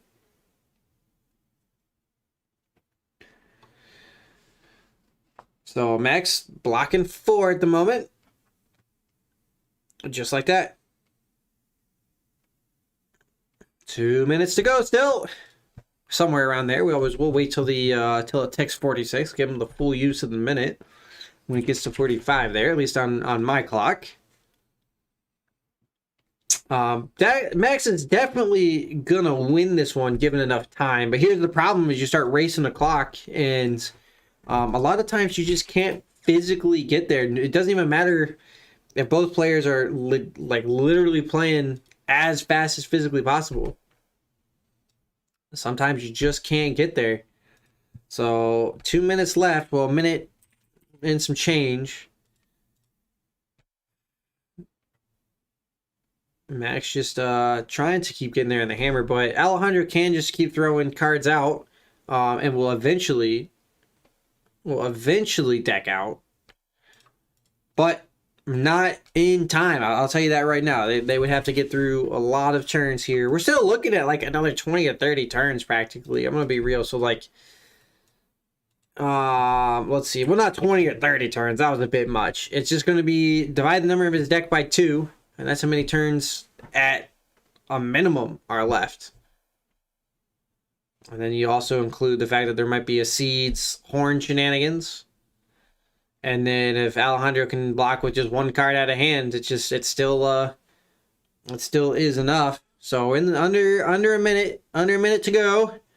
I promise you fellas that it will eventually end. Your suffering will end. I wouldn't say suffering. Maybe some of you guys like this matchup, you know? Maybe you guys are a little bit gluttons for stuff. So we got to be getting a few seconds away here. Just waiting for the clock to tick. I mean, we can keep rocking on this. If anybody wants to throw there in the chat that they'd love to continue watching this happen, by all means, we could do that. I mean, I'm not, but we could. We could. Ooh, Alejandro. There's spice. 2 remembrances, as Max points out, in the deck. And, fellas, that's time, so I'm going to call it.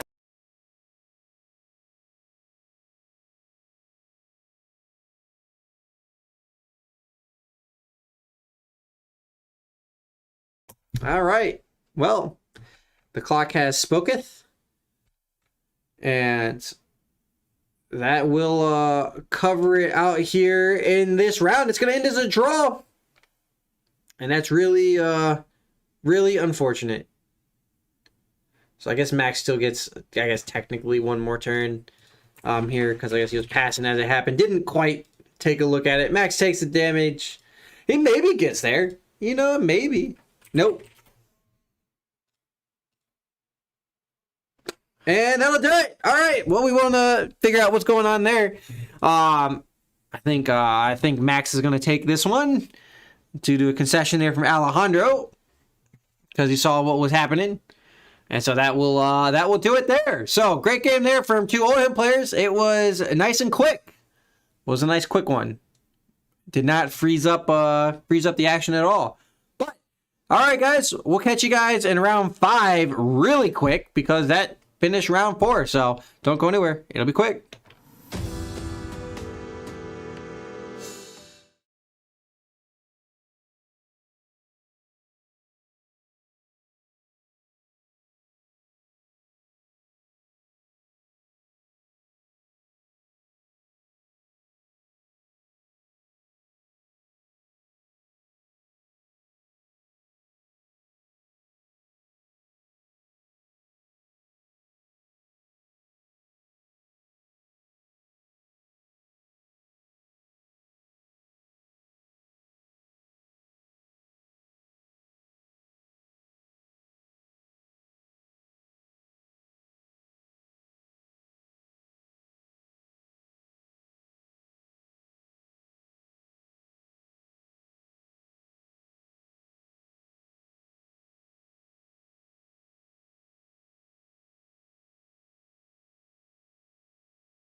Hey everybody, and welcome back to Uncharted Realms' Friday event. If we got frozen out there in the last round, I had to put a sweater on. It got chilly and icy as we watched Oldhim v Oldhim. Max ended up getting it there at the end, or at least would have gotten there at the end, so it was given that direction. It made sense to me. Max was decking the opponent out and was going to get there given enough time. Had the proper setup, or not the proper setup, but had the better setup, turns out, in the Oldhim v Oldhim mirror. Now, both Oldhims were playing a little bit different decks, but sort of the same strategy. But this time it's different. We got Dave, who was running the show with the Briar, the Earth and Lightning Briar, against Max. So this is be a crucial matchup here. We're likely going to see Dave get fatigued out here if Max wins. If Dave wins, he's going to come in with that. It's going to be another one of them channel turns. Remember, reactions benefit the ball lightning, but Oldhim's reaction covers the ball lightning pump. Keep that in mind, because the reaction goes for 2. So in a straight ball lightning coming across for 1 into an Oldhim reaction, the reaction will cover it. It will fully cover it, but it will eat up all of the prevention, to be fair. So something to keep in mind there. Dave sending it, makes a rune chain, passes it along. Now no barrier, or actually excuse me, arcane barrier 1 from Max on the footsteps there, on the boots. He's still rocking his crown of seeds, fading out spring tunic, the crater fist, and the null rune boots. Now we're seeing, for those wondering, they look at Max's equipment like, why does he not have tectonic plane? That's because Max doesn't run any other attacks really. At least nothing he wants a seismic surge token for. He is all hammers all the time. It's hammer time, baby. Doom, doom, doom, doom. Oh, that would have been perfect for last round. Damn it. Because it was hammer time. They were flailing about. They were sledging. Oh man. Oh well. Sometimes you're just too slow. But hey, that's the story of my life right there, Anyways, who do you have in this matchup? Do you have the Briar or do you have the Oldhim? Dave rocking with his first ball lightning, the rune chant going in, and the sting. So 1 arcane off the rune chant, 2 arcane off the sting. So Max will take 1, fall to 19. That would be an embodiment of Earth here for Dave if he wants to create it. And then a ball lightning coming in for 2 plus 1 on the physical. So remember there at the arcane. Max just blocks 3s and figures it out. Arcanic Shockwave is the follow-up. Great follow-up there. There we go. Dave remembered his embodiment. Arcanic Shockwave, a sting. That's 2 on the arcane. We'll see if Max blocks any of the arcane. And then 4 physical, potentially up to 5.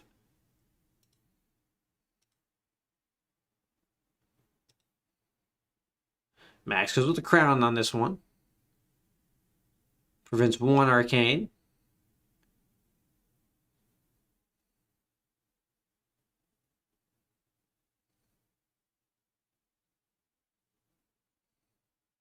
There we go.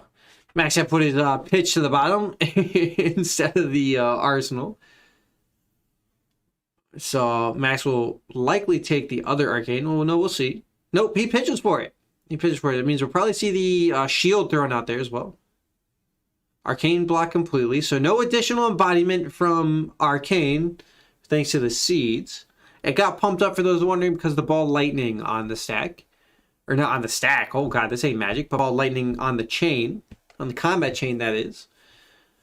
That is an Arcanic Shockwave in the glare there. It's lightning, it's thematic. It makes sense, it's spicy. And then Max actually just uses the resources to come in with a staunch. So no physical hit there, and Max is at 19 still for the turn. So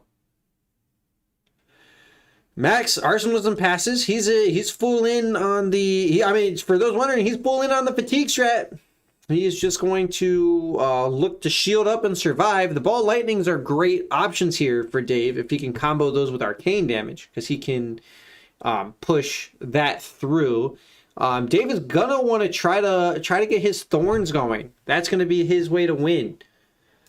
Dave is set up with the kind of hybrid Briar, going the Earth and Lightning combination, which is the Channel Mount Heroic Briar, but not rocking the Spellbound Creeper, so not going to come in as a surprise. It's just going to be straight up. Speaking of Earth cards, there's an Earthlore Surge. As Max tries to Blizzard it, but Dave pays for it.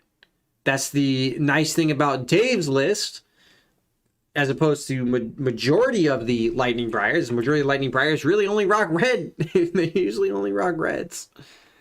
And I didn't catch the next card. An Overload. Oh, I haven't seen that in a minute. If it hits against Go Again, it does have Dominate. What a card. What a card. You know, not much of a card, but it's a card. I like it. It is pretty decent. That's why Dave's playing that on the back of the like the channels. Max, you're gonna block all three of it. Overload not getting any benefits from ball lightning either. Even though there is lightning shooting out of his hands, he could just be playing that for straight thematics. I could get behind that. Dave will pass the turn there and draw up cards. It leaves him with one floating and a card in hand. There was a potential to make a rune chant there, but I think Dave preferred the card as an attack, or possibly even channel there instead. Max here will sigil, go back up to 22, or back up above 20. We saw him sitting on that life total later at Arsenal, and pass the turn. So far Max is doing well on the fatigue strategy. He has faced a lot of red attacks though lately. Majority of them, I think all but one, have been red. Red Overload, Arcanic Shockwave, Ball Lightning. So I like it. Dave would be better off in the Rosetta Thorn strategy to actually be able to push that damage through. Keep in mind though that if Max can keep his crown and his boots available, he can still block all two of the arcane. So Dave, if he's going to win this, he's going to need to push. He's going to need to try to push as much arcane as he can. But it might not be possible, right? There may be just some lists that just lock it out. In this case, the Oldham does, I would say, favorable. He's very favorable against Briar. Oh, Dave's pitching the Bramble. I think that could have been. Oh, he plays it. Excuse me. He plays it. No fusion though, so that was not a channel in his hand that he was holding on to. And coming in with Entwine, Lightning, fusing it. It's going to have 4 Go Again, 1 Arcane.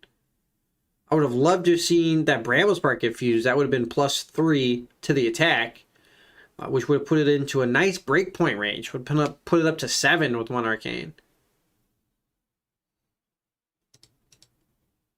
Max pays for the Arcane Barrier. And then Fate for Scenes. Dave now considering. He still left that 1 card in hand. Max still has 2, but he has the crown still available if he wants it. And he should have 2 resources floating. The Force of Nature pitched into a Blossoming Spellblade. Okay, no fusion though in the Spellblade. So, and no other additional pumps or effects. So just coming in for 6. That's the one downside to some of the double. The double fusion cards can be good if you can actually find the fusion, but getting the fusion for them are very, very difficult. So Staunch Response comes across. It's a yellow one. It'll block up 6. Max can additionally have pumped it up to 9, but Dave just arsenals and passes away. Yeah, I don't think you're going to get there through physical means. in this match. I think it's all going to be arcane if it does happen, but I really do think Oldham's got a great matchup into here. What do you guys think? Do you think Oldham gets there? And or do you think Oldham gets there in time? What's the end of this round? Do we know? I'll have to look that up. Max coming in with the Winter's Wail. He did pitch an ice. That's a strategy. If he can keep 3 cards in hand, keep 2 cards in hand. One of them goes to the arsenal. 2 of them block up or whatever, and then you come in with the hammer. If you can't keep 2 cards in hand, if you can only keep 1, it just goes to your arsenal zone, and you fatigue them out. But here we go. Dave, channel to start. And that is going to be an earth card in the pitch zone, so we know that channel is sticking around. Ball Lightning coming in for 6, potentially +1 in the reaction phase. It's a turn timber though. You can't catch him sleeping. You can't catch the Oldham frozen. He's always got the defense reaction. So turn timber is going to block it up. Into a lightning surge out of arsenal. We knew that one was coming because it fused the entwined lightning. So that one's coming in for 7. That's a good break point there. Max might take some damage here. Gonna Crown of Seeds. Although that will just cover the ball lightning pump. It's not gonna prevent an attack or prevent a damage. If he doesn't completely block out. But Max actually might have just a Crown of Seeds there to cycle out the hands, to be fair.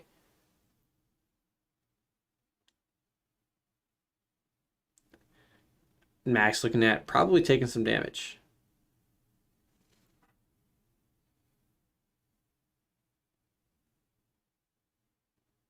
He's deciding here. There you go. Oldham ability. All right. So wants to block up 3 on prevention and 2 regular. So 8 coming across. Max will take 3.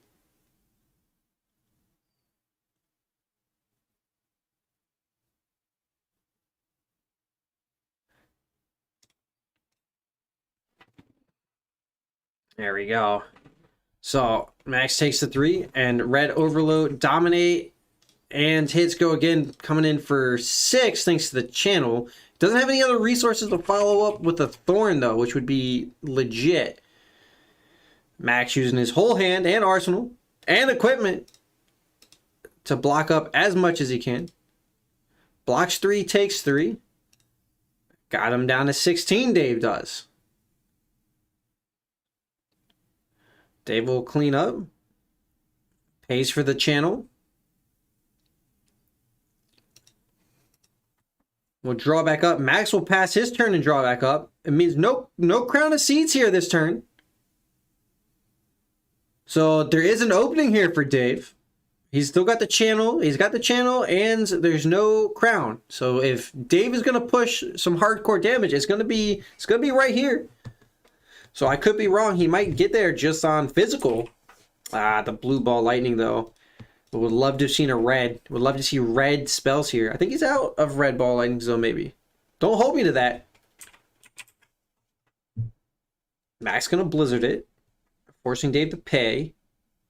That blue ball lightning will look real fine in the hand right now. I hate to say it. I hate to say it. Dave wants to pay the 2. I agree with that. I do believe there was an E strike I peeked in hand. So that could go to the bottom. Or not the E strike to the bottom, but the other card in his hand to the bottom. And we could see an E strike for 10. Dave pitches a yellow ball lightning. Yeah, that blue ball lightning would have been. I'm surprised he didn't start with the yellow. I'm surprised. But Dave, keeping in mind, I think he wanted to get any sort of reactions or anything right there out of the hand with the blue one. In fact, he did, because Max goes turn timber there, and then Dave follows up with an lightning strike for 7 plus 3, so 10 total on the E strike. So that will definitely get in. There's no way Max can block that up completely. He's gonna activate his Oldham ability, block 2 of it, take 8. Fall to 8. Oh boy. Can Briar get there? Are we really going to see that? I would be super unexpected on that one. Dave is not like to do much more damage until he sees his next channel. So actually, there's another channel. The other channel's in his hands. There's no way. Oh, what a draw. Get it out there, Dave. Get it out there. Oh, man. What a... This might mean Briar gets there. We'll see if Dave has some attacks here to lean into this. Max is going to be blocking. It's going to be 2 sets of 4-card blocks. And we may see the Tunic go in front here. This is make or break. This is make or break for Dave. If Max survives through this, he likely wins the game. Lightning Surge for 7. No go again here.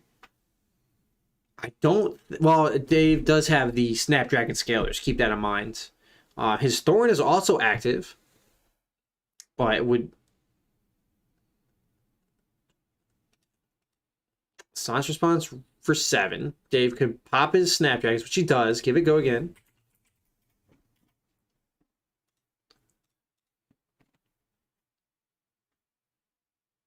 And then with the go again, he's either going to come in the Thorn for 2 and 2. Yep, that's exactly what he does. Makes a Rune Chant off the Grasp. And then comes in with the Thorn, 3 Arcane, and 2 Physical.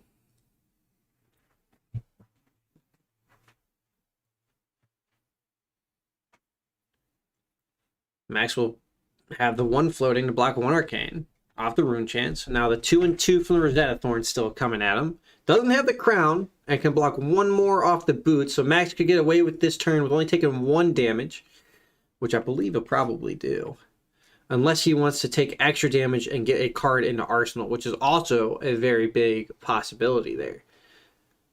Max could say, I'm just going to block the physical, take the 2 Arcane. He's guaranteed to take 1 Arcane. That's what he does. He takes the 2 Arcane. And then Max will just block the physical off the Oldhim reaction. So there you go. Doesn't even spin the card to do it.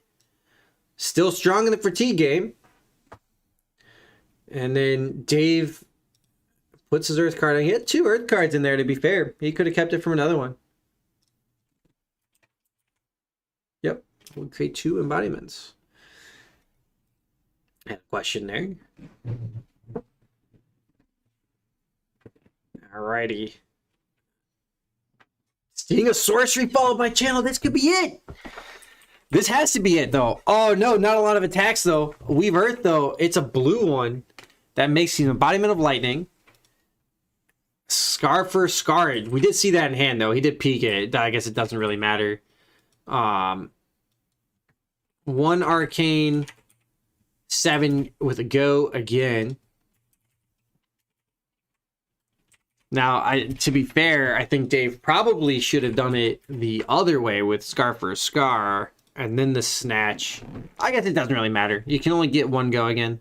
You can only get 1 go again, so I would love to see. It's gonna be tough because I don't see Dave getting there on this turn with the cards he has in hand. The Weave Earth is a kind of a Nambo in that hand. Crown of Seeds blocks the Arcane, and there's still an attack for 7 coming in. Max just has to survive through this turn, and he has it. More likely than not. More likely than not. So we'll see. This is the pivotal turn. Right here. Max Fate for Scenes, and then Oldhim Reactions. Gets the 7 and forces Dave to put the card on top. And so there goes that Scar. It's gone. Scar for Scar goes on top. Boom. And that'll end the turn. So the Weave Earth kind of nomboed that one. I hate to say it. Dave didn't have Entwined Lightnings, Ball Lightning stuff to go on the back of that channel. And that should just about actually do it. What's the time in the rounds? 14. What time does this round end there? Producer man getting the report 13 minutes, so 11:27. So Max has 13 minutes to fatigue Dave out.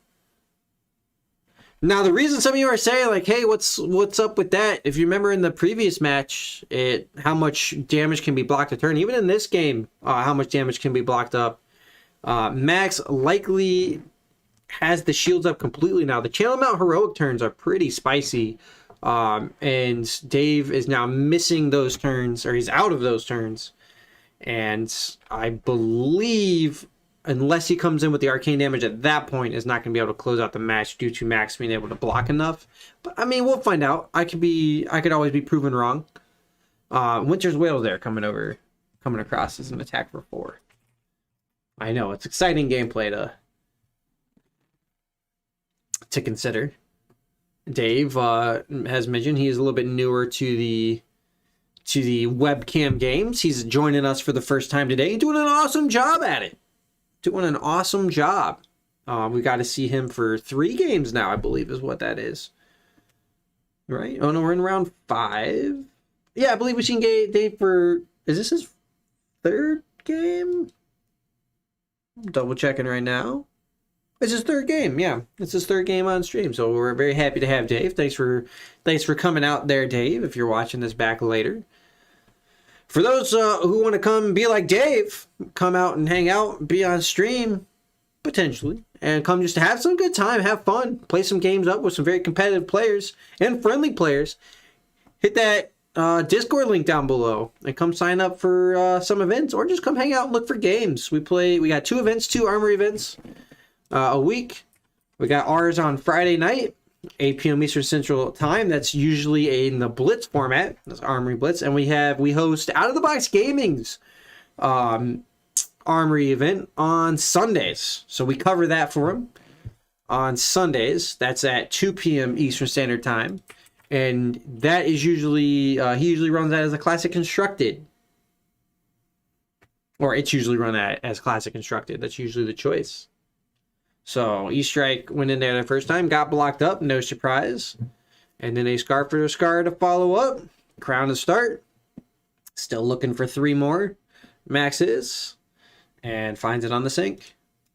So 2 for 2 on the trade there for cards. So Max didn't plus up on that turn, but in general is plussing up because you consider this swing back as part of the turns, and this will likely get 2 cards, maybe none. Dave could take it. Dave eats it. Goes to 16. Deck's still, I mean, respectable for Dave, right? So he still has cards. Keep that in mind. But those big, crazy turns are going to be few and far between. I think Dave would need maybe like a Force of Nature turn. Yeah, would just about need a Force of Nature turn with Max having kind of a non-bow hand himself. Just like Dave had with that Weave Earth. Ball Lightning is the start here. This one's on the blue variety. It's only coming in for 1.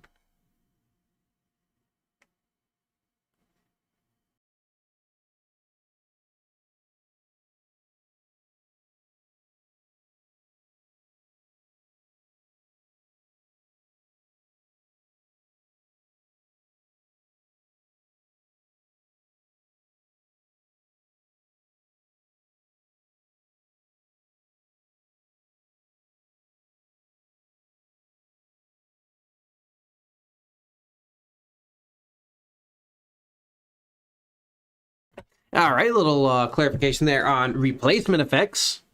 Max does take the 1 there from the crown. I think he probably would have thrown the shield out there instead, but it happens. Again, I don't think Max is too concerned about his life total right now. Arcanic Shockwave. Doesn't look like it's fused. Technically, Dave gets an embodiment there. Something to consider. There's the last red Arcanic Shockwave. Max turn timbers it. Dave moves to Arsenal and passes the turn. Max pluses 1 card there on the fatigue strategy.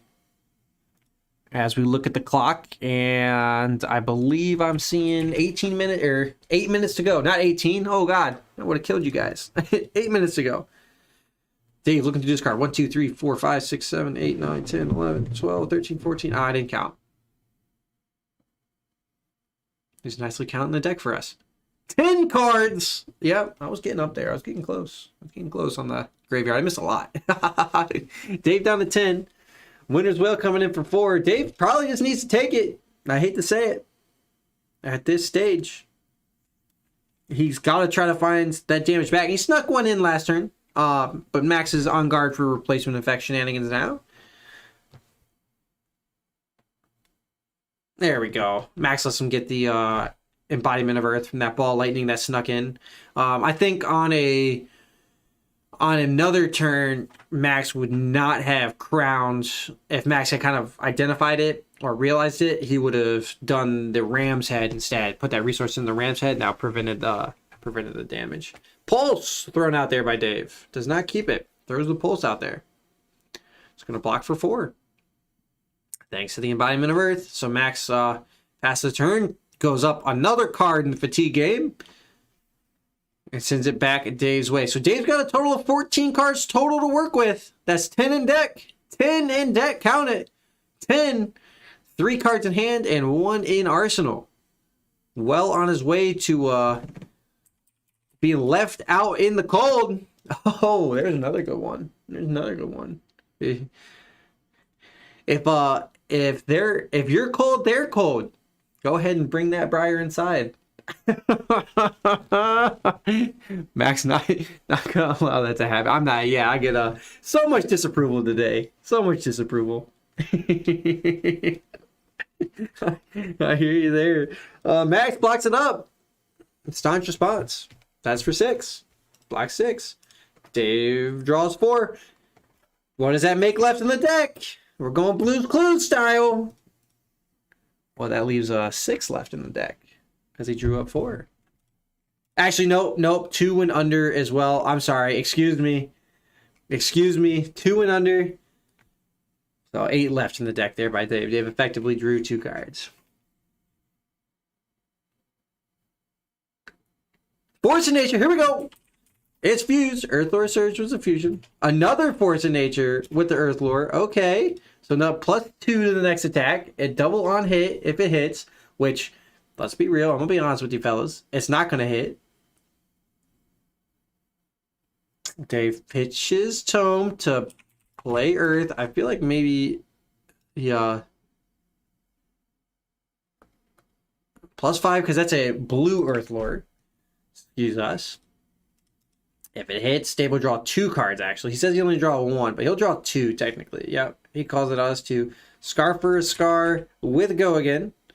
9 Go Again and 1 floating. So Dave can come in with the Rosetta Thorn here for 2 and 2. Which will likely net him at least 1 arcane damage. Time check there. 5 minutes to go on the rounds. Max definitely has it fatigue-wise. If Dave can sneak in the last bits of damage, though, it won't. It won't. So there's 9. 9 from Max. And then we'll go 2 and 2 here. Max will pitch to Crown of Seeds and Boots. And block all of the arcane. And then spend 1 card. He did it again! That's okay, Max. It happens. It happens. It's been a long day. Pitch a card to the Shoes.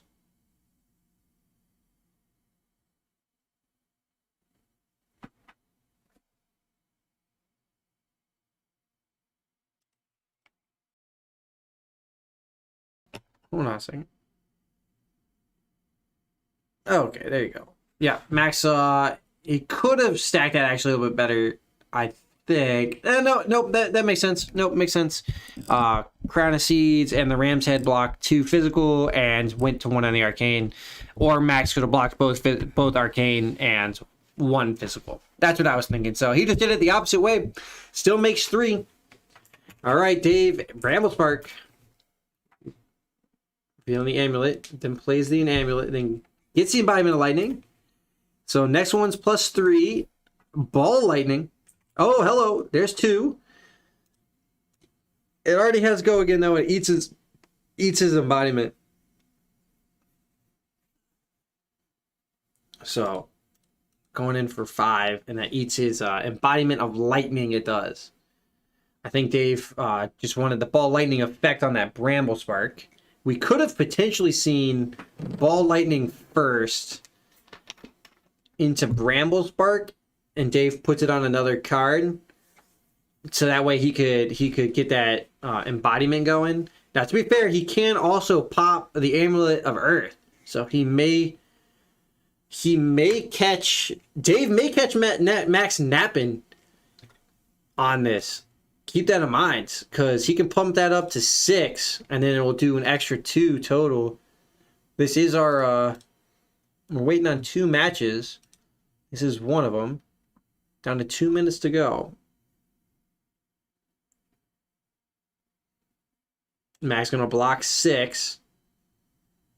And Dave has to put a card on top. Goes on top. Max effectively covered the Amulet of Earth as well. And prevented the Thorn from coming in. Dave will draw 4 down to bare minimums on the deck. 11:27 is when the round ends, which is under 2 minutes. Under 2 minutes for those keeping track. Dave takes the 4, goes to 8, generates a Frostbite. I don't know how many more Ball Lightnings Dave might have, but that could be part of his answers here. I think he might be out, all things considered. He's on some bare bones cards, especially when it's not your usual Lightning Briar. He's gonna have a lot of blue Earth cards here just to work with. But that means not much on the attacks. Ooh, okay. So Embodiment of Lightning here. And so we'll likely see just the same rinse repeat here from Max. Entwine Lightning, total of 5. Not fused, so just +1 from the Weave Earth.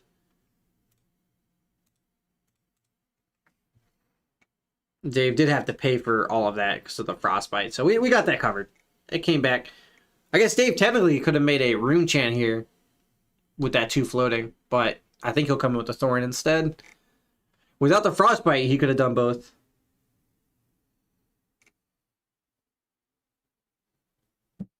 Max might just operate the Earth here and plan for it. Yep. Blocks for 5 total there, but actually he used the Earth on that. So Max is going to guarantee to take 1 here on the Thorn. I see a Sigil in his hand. Yep. Not gonna die. So almost ready on the time there. Under a minute. Just hit 27 on my clock, so we give him the full minute. Sue us for That's okay. That's okay.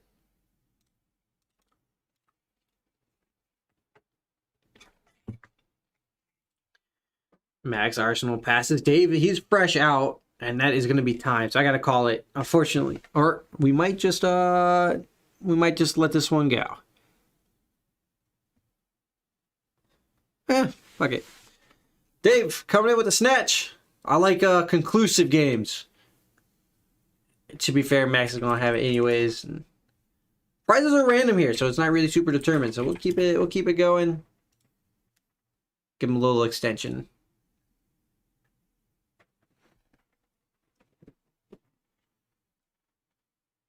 It is I guess there is one other game finishing up as well, so plenty of time there. Dave down to 2 cards total. Max coming in with the Winner's Whale again. So yeah, I mean it's pretty straightforward strategy. For those wondering, if you're wanting the Fatigue Oldhim strategy, Max is playing it just perfectly. That's how you do it. That's the list right there. That's the build. For those wondering, you can watch through. We've definitely seen Max go through all of his cards. So if that's kind of your idea, just remember though, you're pretty much racing the clock. You're not necessarily looking to kill your opponent. Well, I shouldn't say that. You might not always be able to kill your opponent fast enough. You're racing the clock. Like your health is likely fine. Like given enough time, you probably win every match or almost every. It's just the clock that kills you, and unfortunately in Flesh and Blood, the clock gives both players a draw.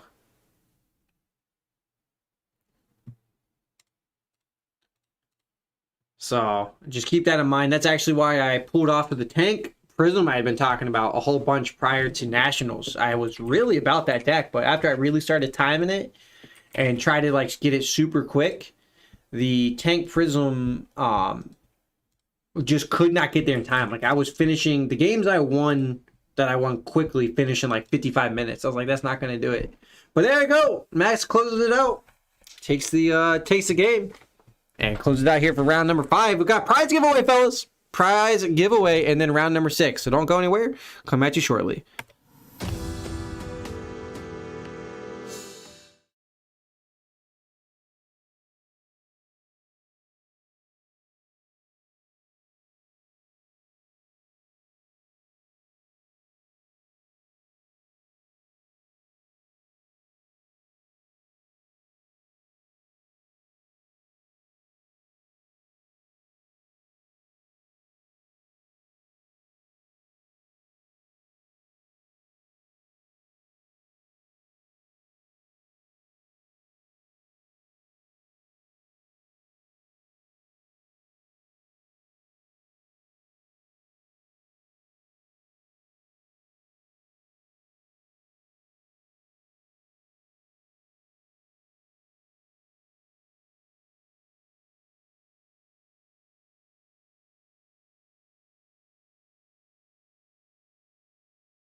Oh, hey everybody! Welcome to the giveaway. This is the Friday night armory giveaway.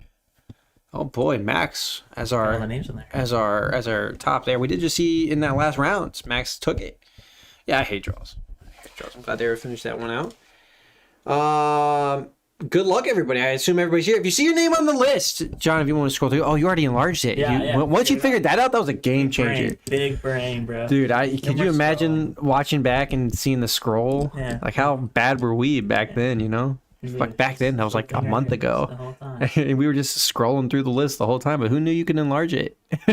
Embarrassing. But if you see your name on the list, fellas, if you see your name on the list, hit that like button. Let me know you saw it there. That's how I know that you saw it. Can't do the giveaway till we get 18. No. And I need the likes. I'm not gonna lie. I'm whoring myself out a little bit here, Right. but Yeah. sue me for it. Anyways, all right, we're gonna get ready to go. Are you ready to roll some dice? How many are we going with? We're going with 2 tonight, right? Yeah, just do. The standard 2. Yeah. Okay, the standard 2 it is. 8. 8. Big number. 8. That's a lot of clicks. Are you gonna be able to do that much? Yeah, I'll figure it out.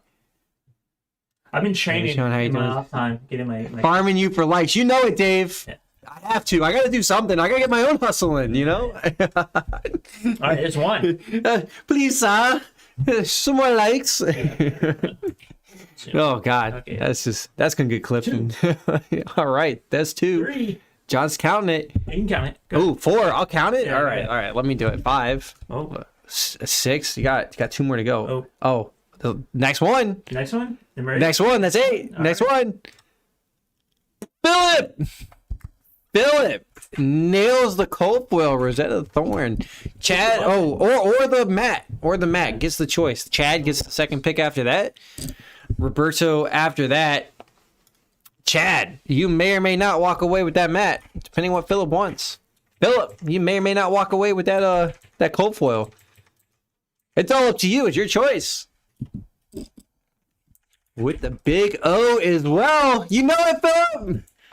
Thanks for coming out. We love to see it, Joseph. I hate to do it to you, but you did bubble out. You did bubble out at the end. Yeah. All right, we're gonna hop in there. We'll hop back to the channel and we'll get that sorted out and then get round 6 going. So for those watching, don't go anywhere. For those playing, get ready because it's coming at you.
Hey everyone, and welcome back to Uncharted Realms' Friday Armory Blitz event. It's round number 6.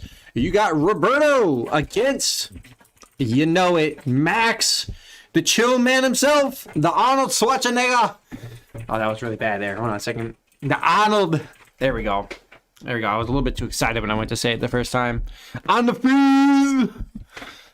I'm Brent, 7 alongside streamer to be named, and we are here in round 6. Round 6, unfortunately, means that this is going to be the last round of the night, but fret not, because you only have to wait a couple days until Sunday to see more awesome armory action. I love that onomatopoeia right there. Sunday, 2 p.m. Eastern Standard Time, we'll be coming back at you with a classic constructed armory event. It would be Out of the Box Gaming's armory event that will be covered right here for you in the classic constructed variety. So it should be a great time. Wouldn't want to miss it. We'd love to have all you guys come out, play in, or just watch. Come hang out with me in the chat. So we're coming back to the game. Let's actually see what's going on because some life totals are changing. We got Max as our tempo player and Roberto as our turn 1. Max sigils at the end of that turn right there. Roberto got 1 point of damage in there, so Max effectively is at 22 life. 22. So we're gonna just see a lot more hammer. It's gonna be hammer times. Ooh, actually, that's pretty big. That's pretty big. For those wondering what I'm freaking out about, you just see it on your screen there. The Channel Lake Frigid. Cards and activated abilities cost opposing heroes an additional resource. Gotta pay the tax man. Always gotta pay the tax man. Which means that these Kadachis are gonna be freaking pricey. Roberto here actually could have been incentivized to just block this whale and pass his turn arsenal a card. Because this channel pretty much kills him, especially with the Frostbite token. That means 1 blue pays for a Kadachi. That's it. 1 blue pays for a Kadachi for 1. 3 resources for 1 damage potential. I'm not a math genius. When I play this game, I play Kano, and it's all just throwing cards at people. There's no math involved there. But 3 for 1 does not strike me as a great rate. But we'll see what Roberto follows up with. He's going to come in for Kadachi, another Kadachi for 1, for 2. So Roberto's paid 5 resources for 2 damage so far this turn. That's the power, the strength of the channel. Max's functioning Crown of Seeds and Oldham defense reaction on his side. So that is blocked both of them. Push the point, no pump. Coming in for just a straight 4 because it didn't hit. The Kadachi didn't hit. I mean, technically, if you want to be technical, it got prevented. So is it still technically hitting thematically? I know in the rules it's not considered a hit, but thematically, did the Kadachi technically hit and bounce off? I don't know. Who knows? That's a question for another day. Max not going to be able to get double ice or any ice, so just pitches. That's an earth card there. Winner's Whale, no on-hit effects just for 4 coming in. Roberto kindly leaves those Kadachis out there. His little stabby things. His little stabby things mean they stay up there on the combat chain. We'll see him come back up again. Technically 2 controlling heroes. The channel would have prevented Roberto from functioning off his 0-cost defense reactions, which might be why he just took the 4. It also didn't have any on-hit effects, so the 4 didn't really matter. Another Crown of Seed, so Max just going through the motions. Crown of Seed actions, all sorts of standard business. You're going to see from him every turn. Life for a life. Got less life, so it gets go again. And if it hits, gains a life. I'm not expecting it to hit. It's going to be +1 from the Ira ability, so up to 5. There's the turn timber. And it's fused. That's up to 7. Razor's Reflex could still get this in if Roberto really wants that life. But Max could then also Earth Defense Reaction to prevent it. Should it come down to that? Doesn't come down to that though. Roberto goes to Kadachi. Who do you guys have? Do you guys have the Oldham? Do you have Santa? Or do you have the Lady of the Cloth? The Ira? So we got the Kodachi, then the Easter egg. Sorry about that, guys. The display's taking a second. Kodachi into E-Strike for 7. Max blocks it up. We'll just take the tunic, pass away. That was thanks to the back of Turn Timbers. Turn Timbers that turn was the key card. No surprise here. Kodachi for 1. Back on Roberto's turn. Now, Roberto, though, he's rocking a little bit unusual on the chest piece here. I can't remember the name of it, but it's not your usual spring tunic. So I don't know if Roberto's teching that choice or if it's potentially just an accessibility option there on the tunic. But so far, not likely to matter much anyways. So Razor's Reflex onto that Kodachi after Max's first defense reaction. So we may see an additional defense reaction here out of Max, or he just takes the 3. He allows it. It is, I'll allow. Yes, it's like Max is playing that blue control deck. That blue-white control is what he's doing. That's okay.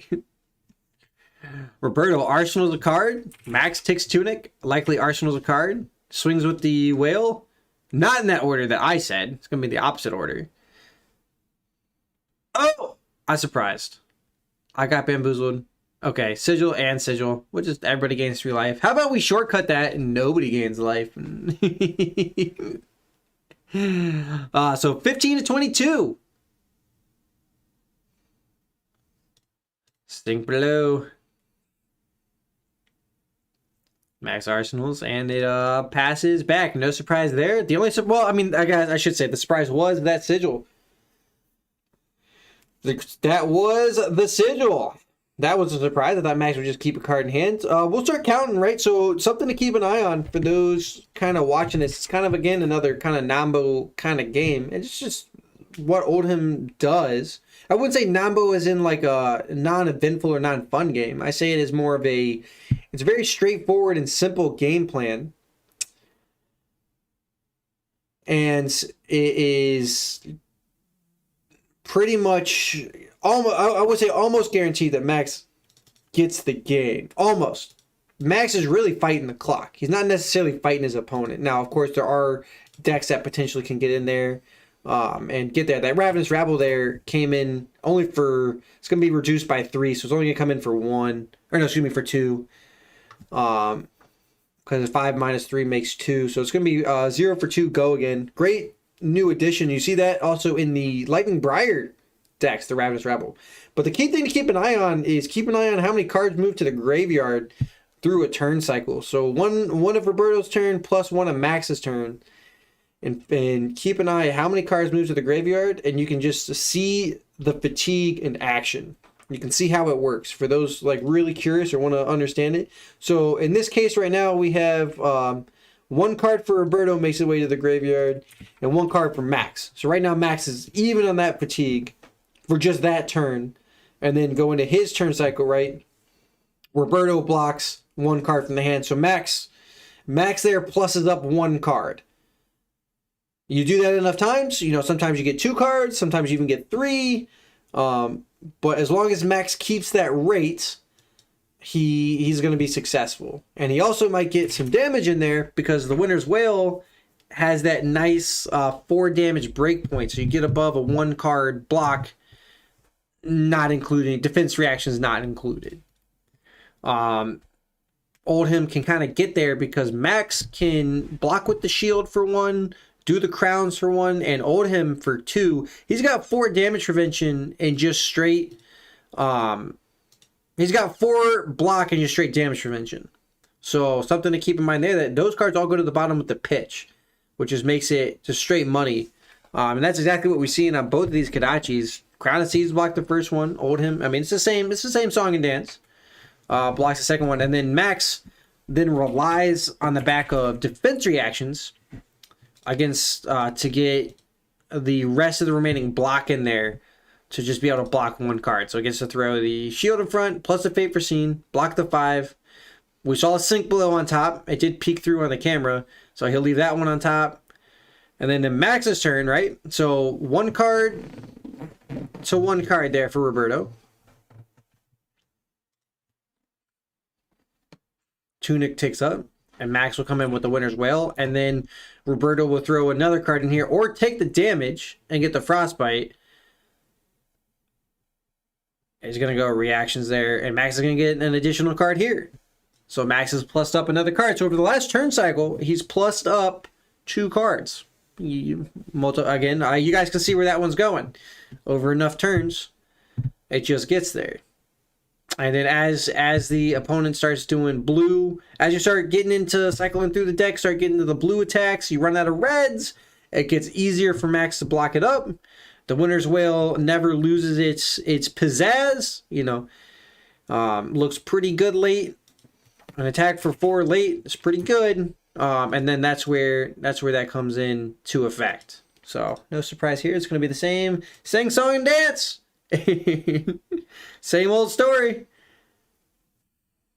Life for a life, though, to mix it up here for Roberto. This one's coming in for 5 again. Go again. Max turn Timbers it. So again, 1 for 1 here. And Roberto passes away. So 1 for 1, and then we'll watch Roberto. So Roberto could use his life total here to keep some cards on the fatigue, but that strategy can only last for so long. That strategy only lasts for so long. You will only see Max Winter's Wail. No ice card here, though, so Roberto is possible to take it. And we will, for those wondering, we will watch this match to its conclusion. Since we're at the end of the night, we will watch this one to it.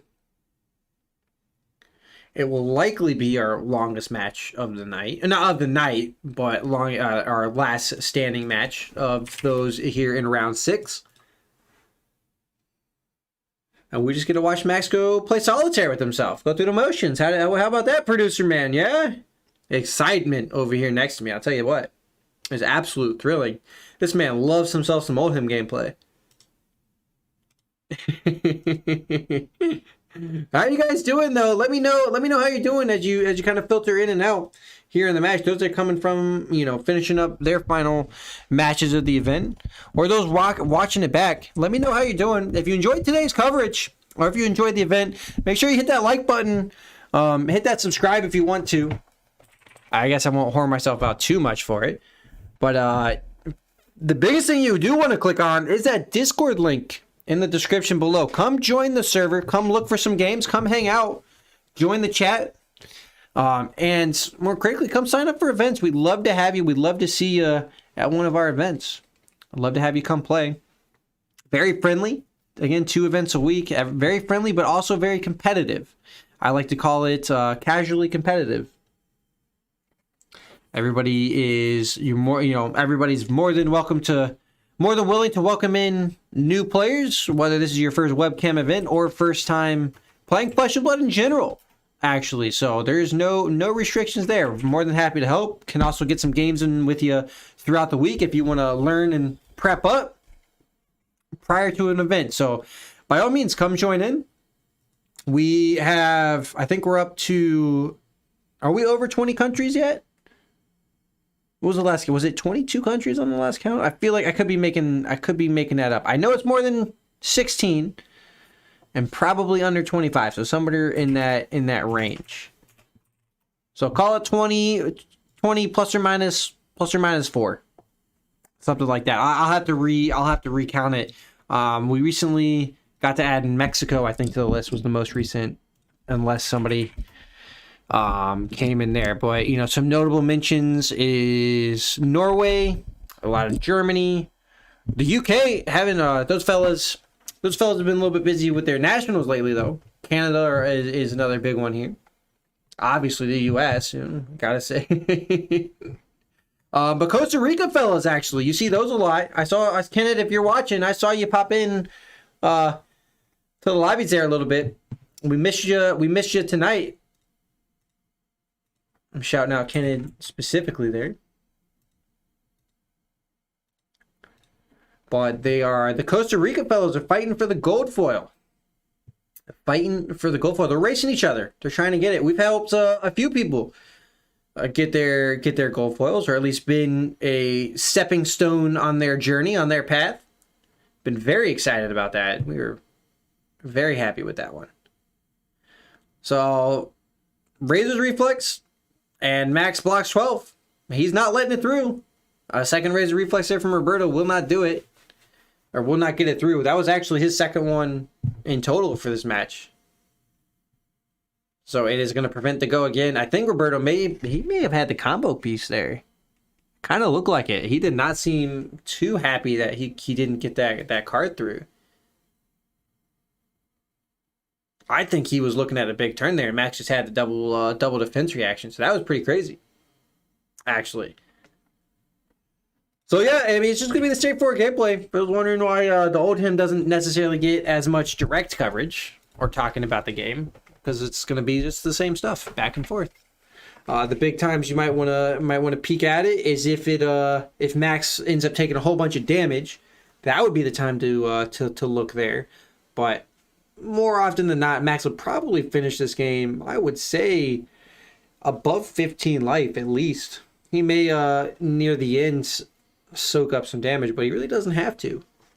Take a look at those library sizes, and that will tell you how well this is going. But yeah, if you're one of our international players, give me a shout out. Steven, yeah. Great games today. They've been some long ones. It's been very icy. It's been very chilly. So there you go. The Command and Conquer is actually a big one there. Max, I could prove a liar right now.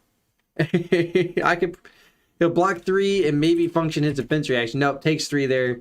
That's about the best card Roberto has in this matchup. It's the Command and Conquer. Steven, did you play today? No, that's all right. I was trying to remember. Yeah, you didn't. That's all right. You coming Sunday? Love to have you Sunday. The Blossoming Stellblade, Kadachi for 1. Get that. For those that don't know, Steven is like a hardcore ninja. So we already know who he's voting for.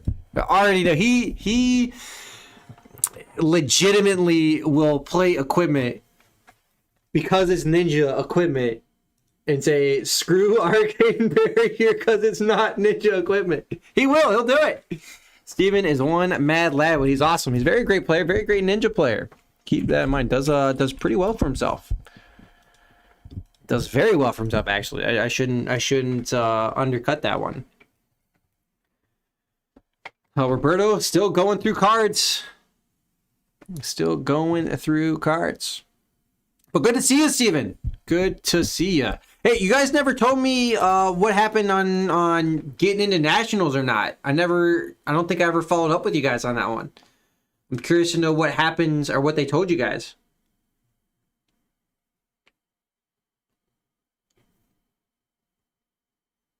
I'd be very, very interested to know.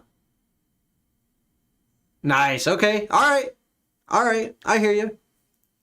I can get behind that. He's supporting the old him. It's a different style of gameplay, and I gotta say, I was testing the tank Prism, and so I can understand the appeal to the tank lineup. It's almost like you're playing Control Magic. You're playing like Blue White Magic or just Blue Magic Control. It's not like when you're playing it yourself, it's really not unfun. I would say that. Like Magic sometimes it kind of feels unfun, but I will say like it doesn't feel unfun to pilot the deck. I'll throw that out there. It doesn't feel unfun. Max just hit 15. That's a life total I thought he might stay at. So I might be proved a liar here. I might be proved a liar.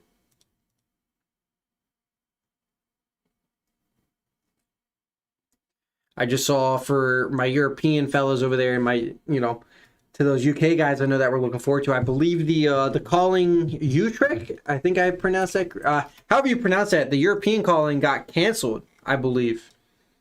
Or postponed, not canceled, maybe postponed. I can get the actual official word on that. Let me double check.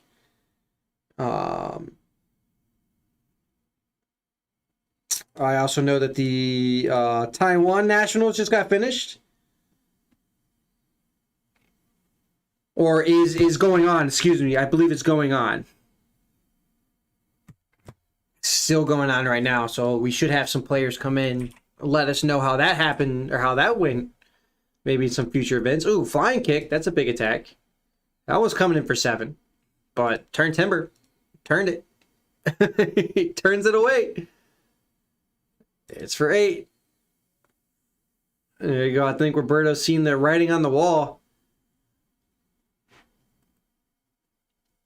Max here going to pitch for the hammer. Arsenal a card. No surprise. Is this the full... This is the full... Oh, no. It's got the yellow turn timbers and the red sigils. I was about to say, Max could be playing the full blue only look. But then I realized he did have the sigils. Yeah, I know.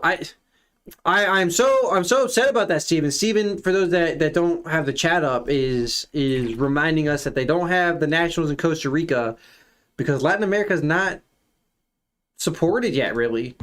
At least not concerned with. There is play happening there. I can attest to it. We do have interest in Costa Rica. There are people looking to play, but I was hoping you guys could get into the into the U.S. Nationals. But I guess that didn't come back, or it would just be. It's also very possible that it's damn near impossible for you guys to be able to do it due to COVID restrictions and or travel accommodations. So I could also understand that as well. But I was hoping they'd be able to say, "Hey, come play in U.S. Nationals," but what can you do, right? What can you do? But you know what? We'll try to do what we can for you guys, getting events that work for you guys, and love to have you. So the more we can facilitate you guys coming in and having a place to play that's convenient and local for you guys, or not local, but convenient and easy. We love to keep supporting that. You guys are awesome. Just throwing that out. So I mean, everybody that comes into play has been absolutely wonderful. So I never did point out that is a nice looking Kadachi, isn't it? It's just a shiny one. Looks like a rainbow foil. Out of the crucible, it would be then. The double-handed there. So this one's a Torrent. Not getting in. No surprise.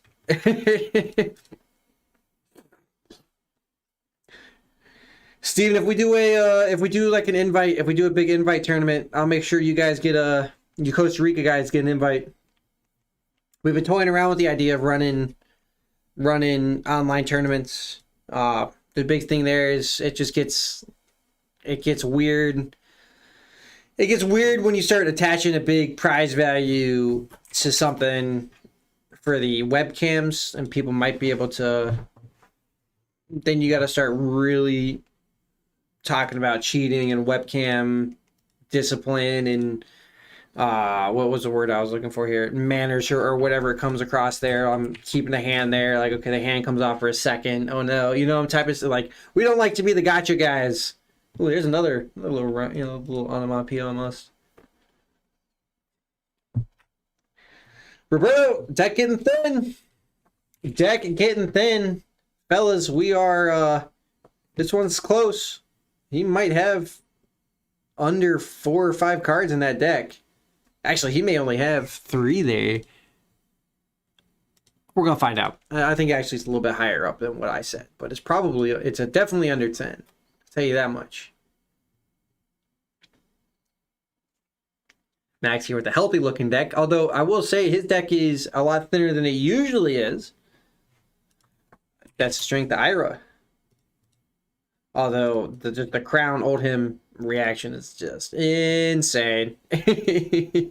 Insane. But yeah, so we've been back and forth toying around the idea of like doing 1K, 2K events, stuff like that, in the invite or just for the online realm. And I think we kind of probably figuring out that it has to go in like an invite. You're likely going to have to do it in the invite category and do it in such a way that you like trust everybody playing. That way you don't have to do the super serious webcam rules is what I'm thinking, but I don't know. I'm not sure. We got to keep toying around with it. Because we'd love to facilitate big events for even bigger events than these armories, but like legitimately like 50 to 100 player events for some of our international guys that don't get that opportunity to play in events of that size. For some, not serious prize support, but meaningful prize support on top of the armory kit. So Roberto running out of attacks. That's pretty much it.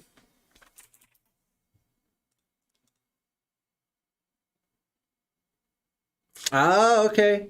You run the Ninja Ire because of Max. All right. So we got to blame Max for it. Or give him credit. Either or. Depends on how you like Ira. If you like Ira, you give him credit for it. If not, you blame him. Yeah, one day somebody will pick up Kano if I talk about it enough. I don't have that kind of sway. I'm not good enough. I'm not good enough to have that type of sway. I had a great time with it at I did end up taking the Kano to Orlando. I don't know if you heard that yet, to Nationals. I had a great time with it. I had a lot of was not even the best Kano there. There was another. There Alex, he actually plays in here sometimes. Or Alexander Vor. I'll give him his full name. Because I haven't actually even talked to him yet. I missed him the other week. I was too busy doing the coverage to actually get a chance to throw him a congrats. I think he got, I think it was 24th. I could be completely wrong. It could be under that. It could be in the 10s. But he did very well for himself at the U.S. Nationals, from what I hear. So it was pretty awesome. Roberto out of a deck. We are 3 turns away.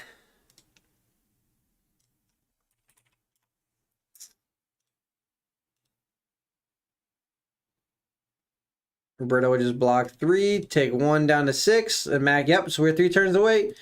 Max 2 more turns, finishes it out. So, Roberto concedes it. Max takes it. What was our total time on that round? It beat the time.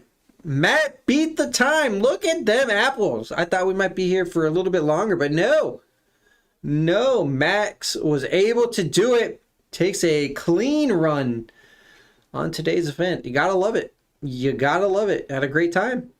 But that should wrap it up for us here, guys. Ladies and gentlemen, thank you very much. I appreciate everybody for watching, for coming out, for having a great time. That's really the key. If you're not having a great time, then shoot me a message. We'll figure out why not, and we'll fix it for you. Or we'll find something out for you. Because if you're not having a great time, why do it? So, well, I mean, I shouldn't say that. I play League of Legends, and it's absolutely miserable. But hey, you know what? Sometimes you just got to glutton for the punishment. If you're in the know, you're in the know on that league stuff. But yeah, on behalf of myself, James, and John, we appreciate you guys for all coming out. We appreciate you for playing. If you enjoyed it, hit the Discord link. And remember, 2 nights a week, 2 Armory events. Friday nights at 8 p.m. Eastern Standard Time. That was a new time change there for the Fridays. And Sunday at 2 p.m. Eastern Standard Time. We'd love to have you. You're more than welcome to come in, and we'll see you there. Thanks, guys. We'll catch you next time.